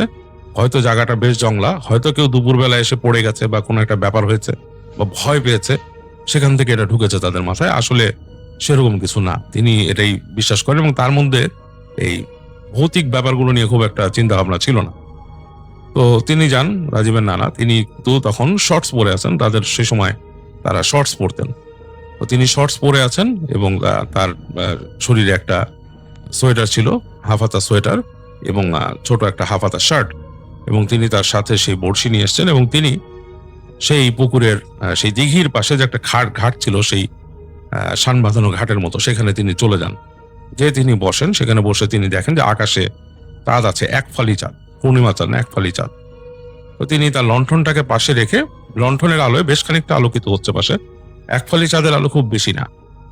তো তিনি তার মতো সেই আদার দিয়ে বড়শি ফেলেন, সেখানে বসে আছেন, বেশ অনেকক্ষণ বসে আছেন তিনি, এবং তিনি চিন্তা করছেন। মাঝে মাঝে তার কাছে খুব ভালো লাগছে পরিবেশটা, মৃদুমন্দ বাতাস বইছে, হ্যাঁ, মানে শরতের একটা ওয়েদার এবং খুব সুন্দর। তো এই সময় হঠাৎ তার সেই ফতনা, সেই তার যে বড়শির যে ফেতনা বলতো যেটাকে, সেটার সাথে একটা ছোট্ট কাঠি লাগানো থাকতো, সেটা নড়ে উঠলো এবং পানিতে একটা আলোড়ন পেলেন তিনি। তো তিনিও বেশ চিন্তা করলেন যে কি ব্যাপারটাকে, বড়শি নিয়ে টানাটানি করলেন, তোকে বুঝতে পারলেন যে বেশ বড় কিছু একটা আটকেছে বড়শিতে। তো তিনি তার মতো চালিয়ে গেলেন। তখনকার সময় আসলে রিলটা ওইভাবে ছিল না, তিনি রিল আলা বড়শি নিয়েও যান নাই, কারণ তার কাছে ওরকম নাই। উনি খেলানো শুরু করলেন। তার কাছে একটা লাঠি ছিল, লাঠি দিয়ে সুতোটাকে পেঁচিয়ে পেঁচিয়ে তিনি কাছে টানছেন, আবার খেলছেন। এরকম খেলতে খেলতে বড়শি দিয়ে টানতে টানতে টানতে এক পর্যায়ে তিনি দেখলেন ঠিক পাশেই মানে মাথা তুলেছে বড় মাছ। তো তিনি বুঝতে পারলেন যে এটা বড় মাছ এবং আরো কাছে আনতে থাকলেন তিনি, সুতাটাকে কমায় কমায় কমায়। এক পর্যায়ে তিনি অনেক খেলে পানিতে নেমে গেলেন একটু, আর তার সাথে তিনি সেই সময় একটা জালের মতো নিয়ে এসেছিলেন, সেটা দিয়ে মাছটাকে তিনি খপ করে উঠিয়ে ফেলেন এবং দেখলেন পুরো নড়ছে, মানে এরকম দাপাচ্ছে। বুঝতে পারলেন যে বড় একটা মাছ তার ইসে উঠেছে। তিনি আরো কাছে যখন টেনে আনলেন, দেখলেন বেশ বড় গোলগাল একটা কাতল মাছ, ওজন প্রায় 5-6 কেজির উপরে হবে, বেশ বড়। তিনি সেটাকে নিলেন, নিয়ে তার সাথে যে তিনি নিয়ে এসেছিলেন যে একটা ঝুড়ির মতো, ঝুড়ির মধ্যে তিনি রাখলেন। মাছ লাফাচ্ছে, এক লাফ দিয়ে উঠে যাচ্ছে। তিনি বুঝলেন যে এখানে তো আসলে রাখলে আবার পানিতে পড়ে যেতে পারে। তো তিনি সেই কাতল মাছটাকে ধরে ঝুড়ি শুদ্ধ উপর উঠে গেলেন, উঠে যে উপরে ডাঙার মধ্যে এক জায়গায় রাখলেন। রেখে এসে তিনি আবার তার বড়শি নিয়ে আসলেন এবং তিনি ওই মাছের গায়ের উপর তার টুকিটাকি জিনিসপত্র দিয়ে ভার দিয়ে রাখছেন, যাতে মাছটা লাফিয়ে এদিক ওদিক। কিন্তু বড় মাছ অনেক লাফাচ্ছে, তার ঝুড়ি হয়তো 3 হাত ডিপ হবে, কিন্তু মানে বালতির মতো প্রায় ঝুড়িটা। তো সেখানে লাফিয়ে উঠে পড়ে যেতে পারে। তো যাই হোক, তিনি খুব খুশিও, এত বড় একটা মাছ পেয়েছেন। তারপরও তিনি চিন্তা করলেন আবার বড়শি ফেলি, তো অল্প সময়ের অর্জন। তো তিনি নেমে আবার তিনি সেই বড়শি ছুলে ফেললেন। তো বড়শি ছুলে ফেলেছেন, কিছুক্ষণ পর তার মনে হলো তাকে দূর থেকে প্রদেশ ডাকছে তার নাম ধরে। তো তিনি বললেন, প্রদেশ আসলো নাকি? একা এত সাহস হয়ে গেল প্রদেশের, এত ভয় পায় এবং রাতে ডাকছে। তো তার মনে হচ্ছে যে তাকে ডাকছে প্রদেশ। প্রদেশের গলা তিনি স্পষ্ট শুনছেন এবং তিনি একটু পরপর সেই তার মাছ যে ওখানে লাফাচ্ছে, ঠটর ঠটর করে শব্দ তিনি পাচ্ছেন, বেশ লাফ দিয়ে উঠছে। একবার ভাবলেন যে আমি পেয়ে গেছি এত বড় একটা মাছ, এখন আর এখানে বসে থেকে লাভ কি। তো তিনি আস্তে করে তার বড়শিটা নিলেন, প্রদেশের ডাকটাও শুনতে পাচ্ছেন তিনি। তো তিনি একবার ভাবলেন যে তিনি প্রত্যুত্তর দেবেন, মানে তিনিও ডাক দেবেন। সে ডাক না দিয়ে তিনি আস্তে করে তার বড়শিটা গোটালেন, গোটায় তার সাথে নেট আরো টুকিটাকি জিনিসটা ছিল নিয়ে উঠালেন। এসে তার ঝুড়ির কাছে আসলেন, দেখলো মাছ আছে, মাছ লাফাচ্ছে এখনো ভেতরে। তো তিনি ওই টুকিটাকি জিনিসগুলোও সেই ঝুড়িতে রাখলেন, রেখে তিনি ঝুড়িটা তুললেন, দেখলেন বেশ ওজন, মানে বেশ ওজন মাছের, এবং মাছটা লাফাচ্ছে যে কাঁপছে। তো একটু সামনে গিয়েছেন তিনি, একটু সামনে গিয়েছেন, তখন তিনি ঠিক খুব কাছ থেকে শুনলেন যে কয়েকটা গাছের আড়াল থেকে প্রদেশ ডাকছে। তো তিনি সেদিকে হেঁটে গেলেন, তিনি এবার প্রদেশের নাম ধরে ডাকলেন, হে প্রদেশ নাকি? তো এইবার আর কোনো শব্দ নাই, তিনি যখন ডাকছেন আর কোনো উত্তর আসছে না। তো তিনি হেঁটে হেঁটে ওই কয়েকটা গাছের পাশ দিয়ে আবার গেলেন, হে প্রদেশ নাকি? ওনার ওই মাছের ঝুড়ি কিন্তু ধরা, এক হাতে লণ্ঠন ধরা, এবং ওই ঝুড়ির মধ্যে উনি সব জিনিস দিয়েছেন, মাছ লাফাচ্ছে ভিতরে যথারীতি। তো তিনি বেশ কাছে চলে গেলেন। তো কাছে চলে যাওয়ার পরে তিনি দেখলেন যে প্রদেশ নাই কোথাও। আরেকটু লণ্ঠন ভালো মতো ফেলতে তিনি একটু অন্ধকারের মধ্যে দেখলেন কয়েকটা গাছের ফাঁকে একটা মানুষ বুঝি বসে আছে মানুষের মতো, এবং মানুষই বসে আছে, এবং সাদা একটা কাপড় গায়ে, মানে এটা একটা মহিলাই হবে। তো তিনি বেশ সাহস করে বললেন, কে ওখানে, এটা কে গো? তো তখন ওই পাশ থেকে একটা নারী কণ্ঠে জবাব দিল, আমি। তো বললো যে আমি কে? বলে আমি অমুক রানী, মানে একটা রানী বলছে নাম। তো তিনি বলতেছেন যে এখানে কি? বলে এখানে এত রাতের মধ্যে এই বাগানে বসে আছেন কেন? হ্যাঁ, এখানে কি করছেন এখানে রাতের বেলা এখানে? তো সেখানে বললে, আমি এখানেই থাকি, তো আমি এখানেই থাকি, ঘোরাঘুরি করি, কি সমস্যা কি? তুমি কি মাছ ধরতে এসেছো এখানে? রাজীবের নানাকে জিজ্ঞেস করতেছে। তিনি বলতেছে যে হ্যাঁ, আমি তো মাছ ধরতে আসছি, তো আপনি এখানে বসে আছেন, কেমন একটা আজব ব্যাপার। তো রাজীবের নানা আরো কাছে চলে গেল কথা বলার জন্য। তিনি মনে করছেন হয়তো আছে এখানে এরকম বাগানের মাঝেও কিছু মানুষ আছে, দরিদ্র মানুষ, তারা বসবাস করে কুটির করে, ছোট ঘর করে থাকে এখানে, সোনের ঘর টর করে। তো তিনি মনে হচ্ছে তাদের মধ্যে কেউ হয়তো আছে, রাতের বেলা ঘুরে বেড়ায়, এরকম তো হতেই পারে। তিনি কাছে গেলেন। তো কাছে যে তিনি আরো সামনে গেলেন, সামনে যেয়ে দেখলেন যে সেই মানে মানে হতদরিদ্র কোনো মানুষের মতো না, যে বসে আছেন তিনি একটা নারী, এবং তিনি এক প্যাচে একটা শাড়ি পরা, সাদা শাড়ি পরা, এবং যথেষ্ট সম্ভ্রান্ত চেহারা লাগছে, মানে চেহারার উপর আলোটা তার অল্প পড়ছে, গায়ের রং বেশ বেশ মানে ফর্সা, গায়ের রং বেশ সাদা, এবং যে বসে আছে গৌরবর্ণ আর কি গায়ের রং, এবং বসে আছেন, এবং মনে হচ্ছে সনাতন ধর্মাবলম্বী কোনো নারী বসে আছেন, বাট এক পেতে শাড়ি পরা। সম্ভ্রান্ত ঘরের কোনো নারী আবার এই রাতের বেলা এইভাবে বসবেন না। তো তিনি তাকে বললেন যে আপনি রানী, আপনি এখানে কি রাতের বেলা এখানে কোথায় থাকেন আপনি? বলে এখানেই থাকি আমি। বলে এখানে কোথায়? তিনি জিজ্ঞেস করতেছে। বলে এখানেই থাকি, তোমাকে কি এত বলতে হবে আমার এখানে কোথায় থাকি? এটা আমার এলাকা, আমি এখানে থাকি, আমি এখানকার রানী। তো রাজীবের নানা একটু মানে জিনিসটা নিয়ে একটু কনফিউজড হয়ে গেল। তিনি আর কিছু বললেন না। তিনি বললেন যে আচ্ছা যাক, আপনি থাকেন, আমি আসি, আমার মাছ ধরা শেষ, আমি মাছ ধরতে আসছিলাম। বলে মাছ কি ধরছো, দেখাবা না একটু? রাজীবের নানা একটু মানে একটু অস্বস্তিও ফিল করছেন যে তাকে তুমি সম্বোধন করছেন এরকম। তো মাছ কি ধরছো দেখাবে না? আর ওইখানে সাধারণত তুমি বলাটা কোনো মানে না, মানে এটা অনেক জায়গায় আছে কাস্টম যে তুমি করে বলে, ওই এলাকায় না। তো তিনি বলে যে হ্যাঁ, মাছ ধরছি, দেখবেন, দেখেন। রাজীবের নানা কিন্তু আপনি করে বলতেছে, সে বলছে দেখেন। ঝুড়িটা নিয়ে আসে, ঝুড়ি নড়ছে। তো রাজীবের নানা ঝুড়িটা সামনে রেখে তার বড়শি বা জিনিসপত্র একটু সরায়, আলোটা ধরে মাছটার গায়ের উপর, মানে সেই আলোটা পড়ে, তো মাছের গায়ের আষ্টের উপর আলো পড়ছে, মাছ লাফাচ্ছে একদম, মানে আরো নড়ছে। তো এটা ওখানে মানে দেখছে। তো তিনি খেয়াল করলেন যে মহিলা ঝুঁকে দেখছে যে মাছটার দিকে তাকিয়েছে। তো তিনি দেখছেন যে তার চুল। তো হঠাৎ করে তার লণ্ঠনের আলোটা, রাজীবের নানা লণ্ঠনের আলো পড়লো মহিলার পায়ের দিকে। তো তিনি দেখলেন মহিলার পায়ের যে ফুট, মানে পায়ের পাতা উল্টো দিকে ঘোরানো। তো তিনি প্রথমে একটা ধাক্কা খেলেন, মানে একটু শক খেলেন মনে। মানে এই ধরনের কথা তিনি ছোটবেলায় শুনেছেন যে বনের মধ্যে বা বিভিন্ন জায়গায় বিভিন্ন পিশাচ থাকে বা শাকচুন্নি থাকে, তাদের পা ঘোরানো থাকে, মানে জিনিসটা তিনি বিশ্বাস করেন না। তিনি হঠাৎ মনে করলেন এটা কোনো জন্মগত অসুখ হতে পারে, হয়তো তার কোনো একটা অসুখ আছে। তো তিনি সেই মহিলাকে জিজ্ঞেস করেন, এই যে রানীমা, আপনার পায়ে কি কোনো সমস্যা হয়েছে? আপনার পা ঘোরানো কেন? পা কি মানে সমস্যা, আপনি হাঁটতে পারেন না? তো তখন তিনি দেখলেন ফট করে সেই রানী তার দিকে মুখ তুলে তাকালো। মহিলা যখন মুখ তুলে তাকাইছে, তখন তার গায়ের রোম, মানে ঘাড়ের রোম সব একসাথে দাঁড়িয়ে গেল। তিনি দেখলেন বেশ বিভৎস একটা চেহারা মুখ তুলে তাকাইছে তার দিকে, মানে যদি একটা মানুষের মুখ, কিন্তু তার চোখগুলো মনে হচ্ছে বেরিয়ে আসছে ভেতর থেকে, কোটর থেকে, এবং জিহ্বাটা এরকম বেরিয়ে গেছে, মানুষের জিভি বেরিয়ে গেছে, সামনের দুটো দাঁত সদন্তগুলো চোখা, এবং এরকম করে জিহ্বাটা বাড়িয়ে ধরলো তার দিকে, এবং ফ্যাক করে উঠলো, বললো যে তোর এত বড় সাহস, তুই আমার পা নিয়ে কথা বলিস, তুই ভয় পাইস না এখনো? এবং এমন ভাবে তাকে জিজ্ঞেস করলো, সে গলার স্বরটা ছিল প্রচন্ড ভয়ঙ্কর। তারপরে মহিলাটা এক থাবা দিল তার মাছের ঝুড়িতে। সে দেখলো যে মহিলাটার একটা হাতের যে মানে আমাদের যে হাতের যে মানে মানে হাতের পাতা হয় বা আমাদের হাতের পাঞ্জা যেটাকে বলে, সেটা বেশ বড়, এবং হাতের নখগুলো ছিল, হাতের নখগুলো পাখির আঙুলের মতো, কাইন্ড অফ বড় বড় এরকম। সে থাবা দিয়ে তার মাছ ধরলো, আরেক হাত দিয়ে রাজীবের নানাকে একটা খামচি মারলো।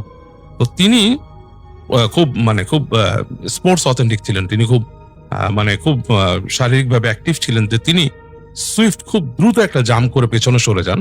মহিলার যে একটা খামচি, তার শরীরে হালকাভাবে আঁচড় লাগে আর তার সোয়েটার ছিঁড়ে যায়। তিনি আর কিছু দিক বিদিক শূন্য হয়ে তিনি দৌড় দেন সেখান থেকে, আর তার সব সাহস উবে যায় সেই মুহূর্তে এবং সে দৌড় দেয়। এবং তিনি পেছন থেকে শুনছেন সেই মহিলার কর্কশ কণ্ঠ, সেই আগের মতো কণ্ঠ আর নাই।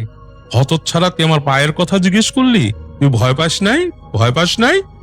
তিনি ছেড়ে দৌড়ালেন, তার আর কোনো খেয়াল নেই, তিনি দিক বিদিক শূন্য হয়ে দৌড়াচ্ছেন এবং দৌড়াচ্ছেন, কোথায় হারিয়ে যাচ্ছেন তার কোনো খেয়াল নেই। তো তিনি দৌড়াতে দৌড়াতে একসময় তিনি একটা গাছের সাথে প্রচন্ড জোরে বাড়ি খেয়ে পড়ে যান এবং তার আর কোনো তখন খেয়াল ছিল না। তো পরদিন তার যখন নাকি হুঁশ ফেরে, তখন দেখা গেছে সূর্য উঠে গেছে, আলো পড়ছে তার মুখে, এবং তিনি দেখেন যে তিনি একটা গাছের গোড়ায় পড়ে আছেন। তার গায়ের মধ্যে বেশ ধুলা ময়লা পড়া, এবং তিনি তাকিয়ে দেখেন সূর্যের আলো এসে পড়ছে চোখে মুখে। তো উঠে দাঁড়িয়ে দেখেন তখনও আশেপাশে কেউ নেই, এবং তিনি পড়ে আছেন গহীন ওখানে ভয়ঙ্কর গহীন আম বাগান, বিশাল অনেক আম গাছ ওখানে, সে বাগানের মধ্যে তিনি পড়ে আছেন। এবং তিনি উঠে তিনি ফিল করেন যে তার মাথা ঘুরছে, তিনি ফিল করেন যে তার হাতে যে আঁচড় লেগেছে, তার যে সোয়েটার ছেঁড়া, সেটাও তিনি খেয়াল করেন, এবং তিনি রিয়েলাইজ করেন যে something really happen last night. তিনি বুঝতে পারেন যে কিছু একটা অবশ্যই রাতে হয়েছে, এবং তিনি অনেক কষ্টে তার দিক বের করেন খুঁজে, এবং তিনি আস্তে আস্তে ফিরে আসেন নিজের এলাকায়, নিজের বাড়িতে। এবং বাড়িতে এসে তিনি যখন বাসার মানুষকে ডাকেন, তখন বাসার মানুষ বেরিয়ে আসে এবং তারা ফাইন্ড আউট করে যে আসলে তার গায়ে প্রচন্ড জ্বর, এবং ওনার কাহিনী শোনেন। এবং তার হাতে যে আঁচড় লেগেছিল, সেই আঁচড়টা বেশ অনেকদিন তাকে ভুগিয়েছিল, এবং বিভিন্ন কবিরাজের যে বিভিন্ন রকমের মলম সে সময় হতো, সেটা দিয়েছেন তিনি। এমনকি কলকাতায় ফিরিয়ে তখনকার ডাক্তার দেখিয়েছেন, এবং ডাক্তার তাকে ইনজেকশনও পুশ করেছে, এবং অনেকদিন তার এই ঘা সারছিল না। তো তারপর তিনি সেখানকার একজন আলেমের কাছে যান, এবং সেখানে যে সে আলেমের কাছে যে তিনি দোয়া নেন, এবং সে একই সাথে চিকিৎসা করান, এবং এই দোয়া এবং চিকিৎসা একসাথে করানোতে আস্তে আস্তে তার এখানে যায়, এবং আলেম তাকে প্রতিদিন পানিতে ফু দিয়ে দিত, এবং জল দিয়ে সেই পানির ভেতরে দোয়া পড়ে ফু দিয়ে দিত, এবং সেই পানি দিয়ে তার হাত ধুতে বলতো, এবং পড়া পানি খেতে বলছিল। তো একই সাথে তিনি ওই দোয়া এবং ডাক্তার একসাথে চালান, আস্তে আস্তে তার এটা ভালো হয়, এবং তার এরপর থেকে এই ভূত প্রেত পিশাচ বা এগুলোর উপরে বা জিনের উপরে তার বিশ্বাস চলে আসে। এবং রাজীবের নানা এরপরে আর কখনোই এরকম রাতের বেলা মাছ ধরতে একা কখনোই যাননি। তিনি গিয়েছেন, সাথে মানুষ নিয়ে গেছেন, কিন্তু তিনি একা আর কখনোই মাছ ধরতে যাননি, আর তাদের অঞ্চলে এসে আম বাগানে তো অবশ্যই না। তো এই ছিল রাজীবের কাহিনী। রাজীবদের বাড়ি রাজশাহী। রাজীব এই কাহিনীটি আমার সাথে শেয়ার করেছে। আসসালামু আলাইকুম রাসেল ভাই, আশা করছি আপনি ভালো আছেন এবং আমি জানি আপনি সব সময় ভালো দলেই আছেন। তো রাসেল ভাই, কোনো কথা না বাড়িয়ে সরাসরি আমি চলে যাচ্ছি একটি ঘটনায়। আজ আমি যেই ঘটনাটি শেয়ার করতে যাচ্ছি সেটি আমার নিকটতম একজন আত্মীয়র কাছ থেকে শোনা। তিনি বহু বছর একটি সরকারি হাসপাতালে প্রশাসনিক বিভাগে চাকরি করেছেন। যদিও তিনি চাকরিটা তার কন্টিনিউ করেছেন, তারপরেও তার জীবনে 25 বছরের অভিজ্ঞতায় একটি ভয়ানক ঘটনা আছে, যেই ঘটনাটি তিনি আমার সঙ্গে শেয়ার করেছিল আজ থেকে প্রায় এই 2-3 মাস আগে আর কি। তো আমি ভাবলাম যে আজকে সেই ঘটনাটা আপনার সঙ্গে শেয়ার করি। তো রাসেল ভাই, ঘটনাটা ঘটেছিল প্রায় আজ থেকে 15 বছর আগে। সেই সময় হাসপাতালের মর্গ ছিল পুরনো ভবন, তারপর রাতের ডিউটি নিয়ে নানা ধরনের গল্প প্রচলিত ছিল। তবে এই ঘটনাটা এতটাই আলোচিত হয়েছিল যে দীর্ঘদিন পর্যন্ত হাসপাতালের কর্মচারীরা এটা নিয়ে কথা বলতেন। এখনও যদি আপনি সেই হাসপাতালে যান তাহলে এই ঘটনাটি হয়তো শুনে থাকবেন, কিন্তু আমি ব্যক্তিগত কিছু কারণে হাসপাতালটার নাম বলছি না। হাসপাতালটা ছিল একটা বিভাগীয় হাসপাতাল, একদম সরকারি পর্যায়ে হাই লেভেলের একটা হাসপাতাল। মূল ভবনের পিছনে একটি ছিল পুরনো মর্গ বলতে সেখানে লাশ রাখা হতো, লাশের যেই ক্রিয়াকলাপগুলো আছে সেগুলো করা হতো। আবার সেখানে বেশ কিছুদিন ধরে অনেকগুলো লাশও পড়ে থাকতো, যেই লাশগুলোর প্রকৃত আসলে পরিচয় বা প্রকৃত মানে পরিচয় না মেলার কারণে সেখানেই পড়ে থাকতো প্রায় সপ্তাহ পর সপ্তাহ। ভবনটি মানে এতটাই পুরনো ছিল যে দেয়ালের মানে প্লাস্টারগুলো খসে খসে পড়ে যেত। আর ওই মর্গের দিকে ওইরকম হাসপাতালের যারা আছে, প্রশাসনিক বিভাগে আছে, তারা সেরকম লক্ষ্যও রাখতো না। আর রাতের বেলা ওই দিকে লোকজন খুব কমই যেত। দিনের বেলাতেও জায়গাটা অস্বস্তিকর লাগলেও প্রয়োজন ছাড়া কেউ সেই দিকে যেত না একদমই। এবং সেই হাসপাতালের আমার আত্মীয়, যেই আত্মীয় তার নাম হচ্ছে কাশেম আলী, ছিলেন হাসপাতালের একজন দফতরি। প্রায় ২০ বছর ধরে তিনি সেখানে চাকরি করেছিলেন। সাহসী মানুষ হিসেবে সবাই তাকে চিনত। মর্গের কাগজপাতি পৌঁছে দেওয়া, মৃতদেহ গ্রহণ, রেজিস্ট্রেশন সই করানো, পুলিশের কেসের নথি আনে দেওয়া, তারপর হচ্ছে ওই যে যে ডোমটা থাকে সেই ডোমের আসবাবপত্রগুলো দেওয়া, ডোমের সঙ্গে কথা বলা ইত্যাদিও সব রকমের কাজেই তিনি নিয়মিতভাবে করে আসতেন। এবং তিনি নিজেই বলতেন, মরা মানুষকে ভয় পাইতে হয় না, ভয় পেতে হয় জীবিত মানুষকে। কিন্তু এক রাতে ঘটনা সেই বিশ্বাসের বদলে দিয়েছিল তার জীবনকে। সেটি ছিল একদমই বর্ষার একটা সময়।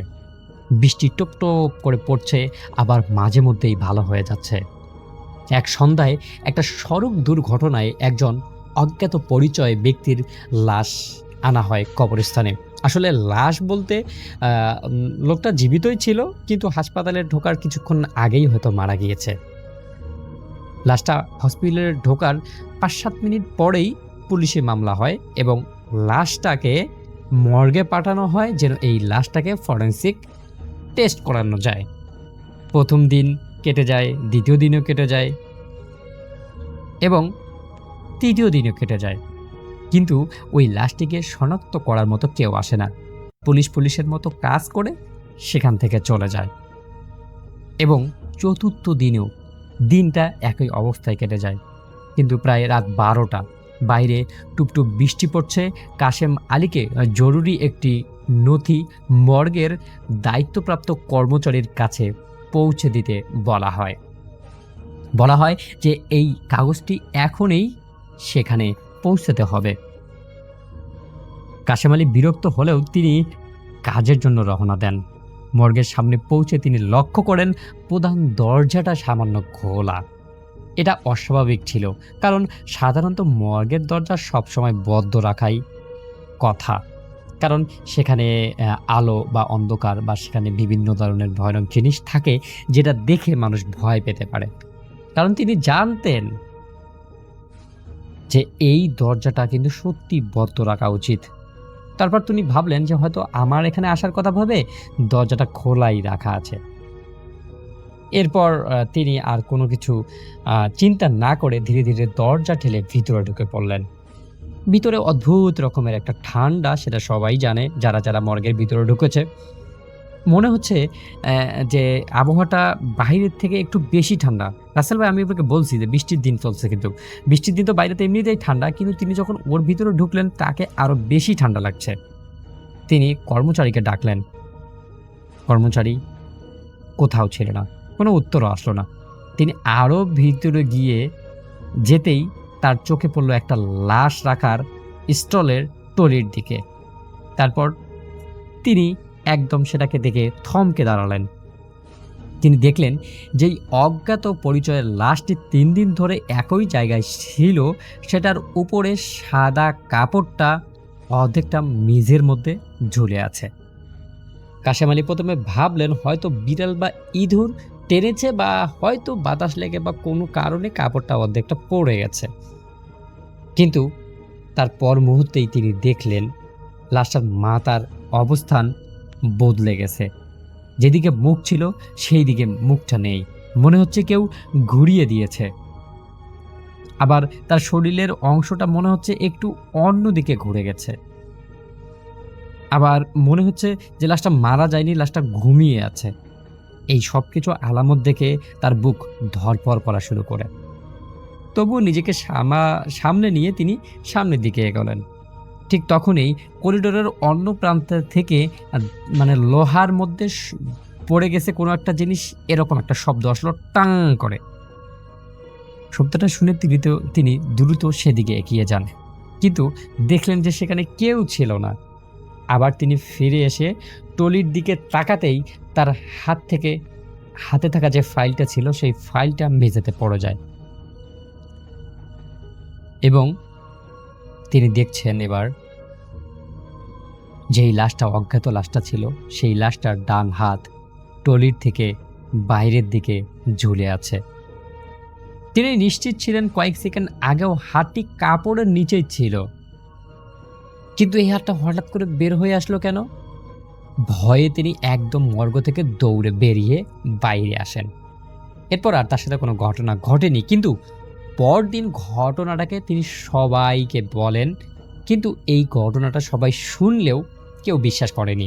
অনেকেই বলেছিল অন্ধকারে হয়তো আপনি ভুল দেখেছেন, আবার কেউ বলছে যে কাশেম আলী আপনি হঠাৎ করে এরকম জিন ভূতের মধ্যেও আলোচনা করা শুরু করছেন কেন? আবার অনেকেই বলেছে হয়তো অনেক রাতে গিয়েছেন, ঘুমের ঘরে কি দেখেছেন না দেখেছেন। আবার অনেকেই বলছিল আপনি ক্লান্ত থাকার কারণে হয়তো আপনাকে ব্রহ্ম ধরেছে। কাশেম আলীও বিষয়টা আর বাড়াননি, কারণ উনি ভাবলেন যে আসলে এতগুলো লোক আমাকে এত কথা বলতেছে, আর আসলে একটা মরা লাশ তো কোনোভাবে উল্টাপাল্টা হওয়ার কথা না। তো তিনি ঘটনাটাকে সেটাকেই ক্লোজ করে দেন এবং এই ঘটনাটা সেখানেই শেষ হয়ে যাওয়ার কথা, কিন্তু সেখানে শেষ হয়নি।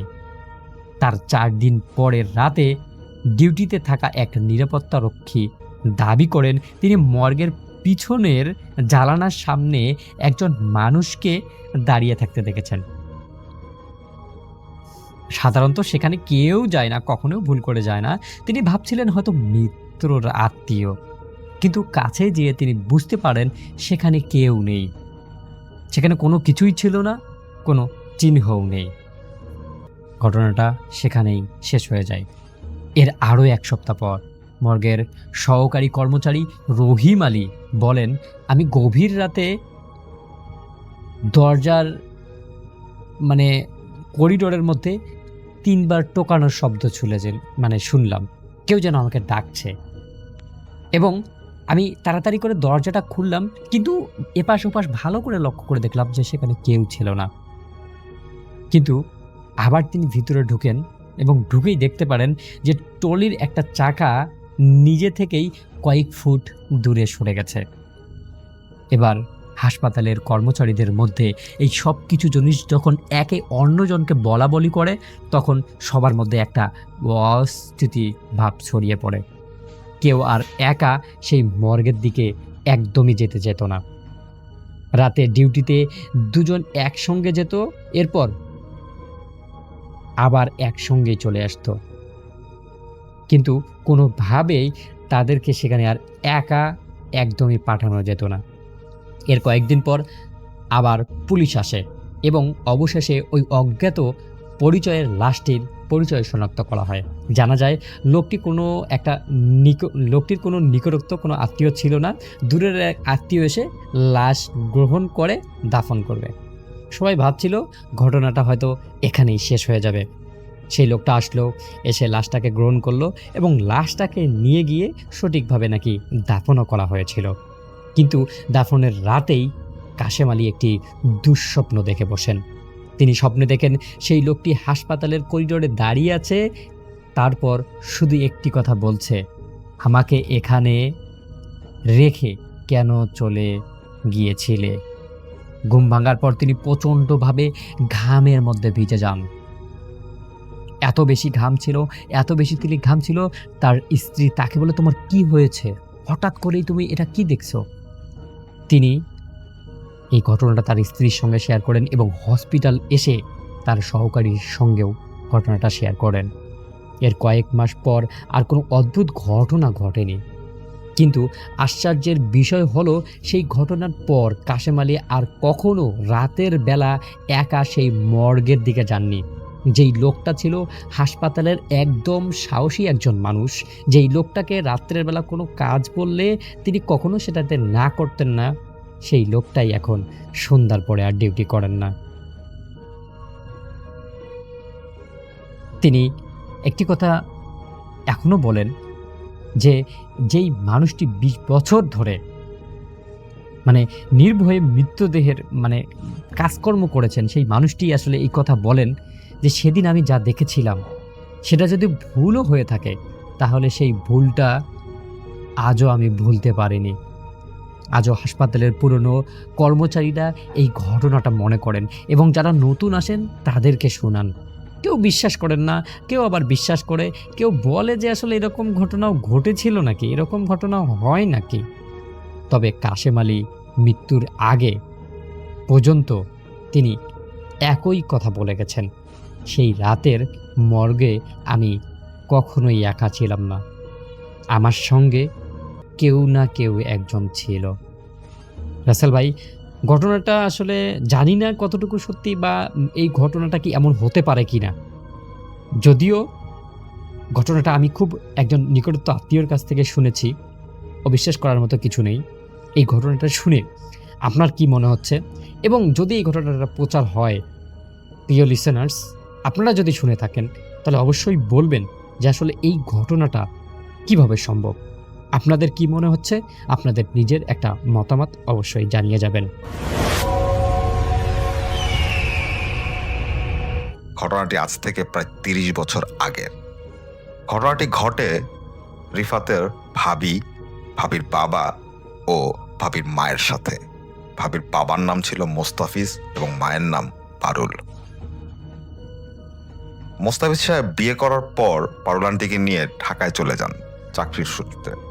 সেখানেই তারা একটা জায়গায় বাসা ভাড়া করতে থাকে। জায়গাটার নাম আমরা নাই বললাম। তো তাদের সেখানে থাকা অবস্থায় প্রথম দিকে কোনো সমস্যা হয়নি। সমস্যা শুরু হয় যখন পারুল আন্টি ৫ মাসের প্রেগন্যান্ট। তাদের বাসার সামনে একটা কদবেল গাছ ছিল এবং সেই কদবেল গাছে প্রচুর কদবেল ধরত। তো তারা দেখতে পারতেন যে লোকজন প্রায় সেই কদবেল গাছে ঠেলাঠেলি করত। তো বাসাটা খুব কাছে কদবেল গাছটা থাকাতে তারা একটু বিরক্তই হতো, কিন্তু ওরকম তারা কিছু বলতেন না তাদের। তো একদিন সন্ধ্যার কিছু আগে, অর্থাৎ মাগরিবের নামাজের কিছু আগে, পারুল আন্টি হাঁটতে বের হন। তখন মোস্তাফিজ সাহেব অফিসে ছিলেন। তো পারুল আন্টি হাঁটতে হাঁটতে কিছু দূর যাওয়ার পর তিনি আবার ব্যাক করে বাসায় ফিরছিলেন। ফেরার পথে তিনি দেখতে পান একটা লোক চিতই পিঠা বিক্রি করতেছে। তো তিনি 2টা চিতই পিঠা কিনে খেতে খেতে তার বাসার দিকে আসছিলেন। তো যখন কদবেল গাছের কাছে আসেন তখন তিনি দেখতে পান কদবেল গাছের উঁচু একটা ডালে একটা ছেলে কালো একটা জামা পরে বসে আছে। এটা দেখার পর পারুল আন্টির মেজাজ হঠাৎ খারাপ হয়ে যায়। তো তিনি উপরের দিকে তাকিয়ে সেই ছেলেটাকে উদ্দেশ্য করে বলেন যে, এই ছেলে এই সন্ধ্যার সময় গাছে কি করো? নামো, নিচে নামো, যাও বাসায় যাও। এই কথা বলার সাথে সাথে পারুল আন্টি দেখতে পান সেই কালো জামা পরা ছেলেটা বিদ্যুৎ গতিতে তার চোখের সামনে, তার মুখের সামনে এসে দাঁড়ালো। এবং তিনি দেখতে পান ভালো করে যে এটা আসলে কালো জামা পরা কোনো ছেলে না, এটা একটা কালো অবয়ব যার চোখ দুটো টকটকে লাল। এটা দেখার সাথে সাথে পারুল আন্টি অজ্ঞান হয়ে পড়ে যান। তো তাদের পাশের প্রতিবেশীরা পারুল আন্টিকে উদ্ধার করে বাসায় নিয়ে আসেন এবং মোস্তাফিজ সাহেবের সাথে যোগাযোগ করেন। মোস্তাফিজ সাহেব বাসায় এসে দেখেন পারুল আন্টির গায়ে ভীষণ জ্বর। তিনি তাকে জ্বরের ওষুধ খাওয়ানোর পর এক পর্যায়ে ঠান্ডা করেন। পরে তাকে জিজ্ঞেস করেন যে আসলে কি হয়েছিল। তো তখন পারুল আন্টি তাকে সমস্ত ঘটনা খুলে বলেন। তো মোস্তাফিজ সাহেব তার স্ত্রীকে কোনোভাবে বোঝান যে তিনি যেটা দেখেছেন সেটা ভুল। হয়তো কোনো একটা কারণে তুমি ভুল কিছু দেখেছো, সেই কারণে তুমি ভয় পেয়েছো, এটা কিছু না। কথা বলে তিনি তার স্ত্রীকে শান্ত করেন। রাতে খাওয়া দাওয়া করার পর তারা ঘুমিয়ে যান। রাত 3টা সাড়ে 3টার দিকে হঠাৎ মোস্তাফিজ সাহেবের ঘুম ভাঙে। তিনি দেখতে পান তার স্ত্রী তার পাশে নেই। তো তিনি একটু অবাকই হন। এরপর তিনি খাট থেকে নামেন, নেমে বাথরুমের দিকে তাকিয়ে দেখেন বাথরুমের লাইট অফ। তিনি হেঁটে হেঁটে ড্রয়িং রুমে যান, গিয়ে দেখেন সেখানেও তিনি নেই। ডাইনিং রুমে যান, সেখানেও পারুল আন্টি নেই। হঠাৎ তার কি কারণে যেন মনে হয় যে তার স্ত্রী কি হাঁটতে হাঁটতে সেই কদবেল গাছের কাছে চলে গেল। এটা কেন তার মনে হয়েছে তিনি বলতে পারেন না, কিন্তু ঠিক ওই সময় তার এই কথাটাই মনে হয়েছিল। তো তিনিও ঘর থেকে বেরোন বেরোয় তিনি দেখতে পান তার স্ত্রী ঠিকই সেই কদবেল গাছের নিচে দাঁড়িয়ে আছেন এবং দাঁড়িয়ে কার সাথে যেন কথা বলতেছেন। তিনি ভয় পেয়ে যান। তারপরও তিনি হেঁটে হেঁটে তার স্ত্রীর কাছে গিয়ে দাঁড়ান, দাঁড়িয়ে তার কাঁধে একটা হাত রাখেন। কিন্তু পারুল আন্টি কোনো ভিখারি ছিল না। তিনি এক মনে কার সাথে যেন বিড়বিড় করে একটা অচেনা ভাষায় কথা বলছিলেন। এক পর্যায়ে মোস্তাফিজ আঙ্কেল পারুল আন্টিকে জোরাজোরি শুরু করেন বাসায় নিয়ে যাওয়ার জন্য। প্রথম দিকে তো পারুল আন্টি কিছু বলছিলেন না। হঠাৎ পারুল আন্টি মোস্তাফিজ আঙ্কেলের হাত ধরে একটা ছাড়া দেন। তিনি বুঝতে পারেন তার স্ত্রী শরীরে এখন যে শক্তি তা তিনি কখনোই দেখেন নাই। মোস্তাফিজ সাহেব চিৎকারও করতে পারছিলেন না লজ্জায়, যে লোকজন দেখলে কি বলবে, এবং তার স্ত্রীকে তিনি ছেড়েও যেতে পারছিলেন না, কারণ তার স্ত্রী ছিল অন্তঃসত্ত্বা এবং সে অসুস্থ। এক পর্যায়ে ফজরের আজান দিয়ে দেয় এবং ফজরের আজান দেওয়ার সাথে সাথেই পারুল আন্টি অজ্ঞান হয়ে ঢলে পড়েন। মোস্তাফিজ সাহেব তার স্ত্রীকে নিয়ে বাসায় ফিরে আসেন এবং সকালবেলায় তিনি এক হুজুরকে ডেকে নিয়ে আসেন। সেই হুজুর কিছুক্ষণ পারুল আন্টিকে ঝাড়ফুঁক করার পর তাকে জিজ্ঞেস করেন যে আসলে তার সাথে কি ঘটেছিল। তখন পারুল আন্টি সব বলেন। তখন সেই হুজুর পারুল আন্টিকে কিছু পানি পড়া দিয়ে সূরা পরে ফু দিয়ে তাকে কিছু নিয়ম মানতে বলেন এবং বলেন এই নিয়মগুলো অক্ষরে অক্ষরে মানতে হবে। যদি কোনো একটা কারণে একটা নিয়ম ছুটে যায় সাথে সাথে যেন হুজুরকে জানানো হয়, তা না হলে সমূহ বিপদ। সেই হুজুর সে কদবেল গাছে একটা লাল সুতো বেঁধে দিয়ে যান। এরপর থেকে আর কোনো সমস্যা হচ্ছিল না। সমস্যা আবার শুরু হয় যখন পারুল আন্টি 7 মাসের প্রেগনেন্ট। তিনি হঠাৎ করেই তার সেই হুজুরের বেঁচে দেওয়ার নিয়মের 2-1টা নিয়ম ভেঙে ফেলেন এবং তিনি এটা অতটা গুরুত্ব দেন না, যে কারণে তাদের পরে খুব বড় একটা মাসুল দিতে হয়। সেটা আমরা ঘটনায় জানতে পারবো। যাই হোক, সেই নিয়ম ভাঙার 2-3 দিন কোনো কিছুই হয়নি। চতুর্থ দিন রাতের বেলা, চতুর্থ দিন রাতে পারুল আন্টি ঘুমিয়েছিলেন। হঠাৎ মাঝরাতে তার ঘুম ভেঙে যায়। তিনি দেখতে পান তার বিছানার পাশে সেই কালো অবয়বটি দাঁড়িয়ে আছে এবং সেই জলে টকটকে লাল দুটো চোখ নিয়ে তার পেটের দিকে কেমন একটা ভয়ঙ্কর দৃষ্টি দিয়ে তাকিয়ে আছে। এভাবে এই দৃশ্য দেখার পর পারুল আন্টি ভয়ে জমে যান। তিনি যে চিৎকার দিবেন সেই শক্তি তার ছিল না। তিনি খুব আতঙ্ক নিয়ে লক্ষ্য করেন সেই অবয়বটার একটা হাত উপরে উঠে যাচ্ছে। তিনি তাকিয়েছিলেন অপলক। হঠাৎ সেই হাতটা নেমে আসে তার পেটে সজোরে। তিনি ব্যথায় চিৎকার দিয়ে উঠে পড়েন। তার চিৎকারের শব্দে মোস্তাফিজ সাহেবের ঘুম ভেঙে যায়। তিনি দেখতে পান তার পাশে তার স্ত্রী অকথ্য ব্যথায় কাতরাচ্ছেন। তাকে দ্রুত মোস্তাফিজ সাহেব হাসপাতালে নিয়ে যান। হাসপাতালে নেওয়ার পর তিনি জানতে পারেন তার এই বাচ্চাটা মারা গেছে।